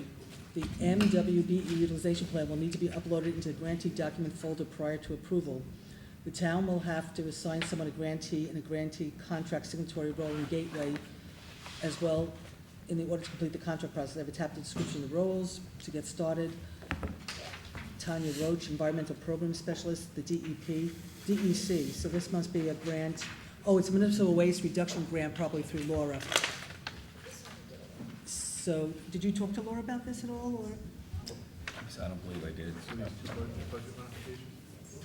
We have two budget modifications. Do you want this one or? Yes. So why don't you go while we need Jeff figure that out. Okay, so we have an increase of line, the first one is an increase in line A, 980-2680.000 by $2,676.15, and an increase of A, 522-3120.400 by the same amount. Is this the police one, Kevin? This is police department, Okay, Joe. okay, I make a motion. That was a motion. Okay, second. All in favor? Aye. Okay. And I'd also like to make a motion, this is from our town clerk's office, for budget modification to increase line A 980-1255.0 clerk fees by $39.65 and increase A 522-1640.4 record management by $10, that's right, record management. And increase line 8522.1410.4 town clerk continuing education. Oh, $29.65. Second? Second. All in favor? Aye. Okay, there's also, there's this one from Rosanna. Is this different? You just did that. That's Yeah, the that was same. just the backup to it. Okay, and then what about this one from the transfer funds from the sponsorship line to equipment line A8189.2 to cover equipment purchase of hydraulic pump and office supply overages from receipt and decals. Did we actually put it the That's, last meeting? what? We did that at the last meeting. Did you guys do this? Yeah, we already did Yep. that one. Okay, because it's in here. And then did you also do the one for the Terex 760B backhoe to facilitate loading of organic materials? No, go ahead and do it, Susan. Okay, so I respectfully, this is from Laura, I respectfully request the town board authorize me to make a budget modification, purchase of a grapple arm for the existing Terex 760B backhoe to facilitate loading of organic materials. This attachment was recommended by the transfer station operator, Bob Carlsbach, and Highway Superintendent Chris Marks. Since proposal costs were reduced, there is an unexpended funds available in line A8160.4, and the equipment will be 50% reimbursable under grant through New York State DEC for brush management. So she's asking us to increase A8189.2 equipment line for $2,760 and decrease A8160.4 disposal line by $2,760. Second. Okay, all in favor? Aye. Okay, motion so carried. And I guess, if we need that to do that now. So no, the New York State's for, so I'd like to make a motion for the New York State Grants Gateway grantee assignments, that for the grantee and grantee contract signatory, that it is assigned to the town supervisor. Second.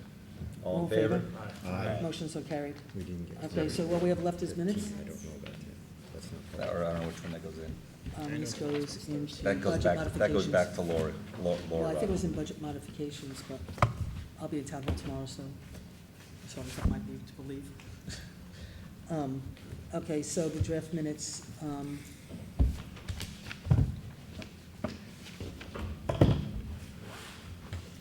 There's two of them, right? yeah, there's a police commission, and there's, first one is the village and town meeting at 7 o'clock on 11/18. We're gonna do the police commission and police commission. Okay. Well, I wasn't at either one. I wasn't. So if somebody wants to, I'll move them, I read them, and I thought they were fine. okay, so you're moving the police commission? No, we're not doing police. We're gonna do the, Police commission. Okay, okay. So then we have the village board and town board meeting, and then we have the Yep. floodplain meeting. Can we do the village? So you want to do, yeah, shouldn't we do the joint, at the joint meeting? well, you want to do next? No. Oh, did we stop doing that?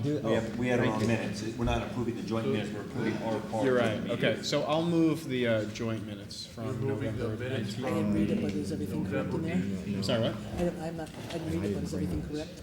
I read them over. We're moving the minutes from the November 18, 2015 meeting. And at that meeting, Supervisor Simmet was there at 7:07. Deputy Supervisor Logan was present, Torres, Barry, and Irwin are also present. And we discussed joint village email. Josh Honig was there for public comment, presentation to the joint boards by Ken Bond, and there was much discussion about LDCs at that time, and that was really the purpose of that meeting, for Ken Bond to come and address some concerns. Right. So you're moving them, I'm seconding them. All those in favor? Aye. Okay, and then there was a meeting on November 19th, which was a continuation of public hearing, Chapter 82, Chapter 140-19, Chapter 121. And so we did the public hearings. We did the proposed water district. We did a resolution calling for a public hearing on the water district. Then we did the Pilgrim Pipeline, then I left, and then you guys did the youth center, the architect's contract, which has the resolution of that, some resignations that you accepted, and the controller review and recommendations. So would somebody like to move this? I'll move it. Seconded. All in favor? Aye. Motion so carried. Okay, do I have a motion to say goodnight? Good night. So moved. Seconded. All in favor? Motion so Good night. carried.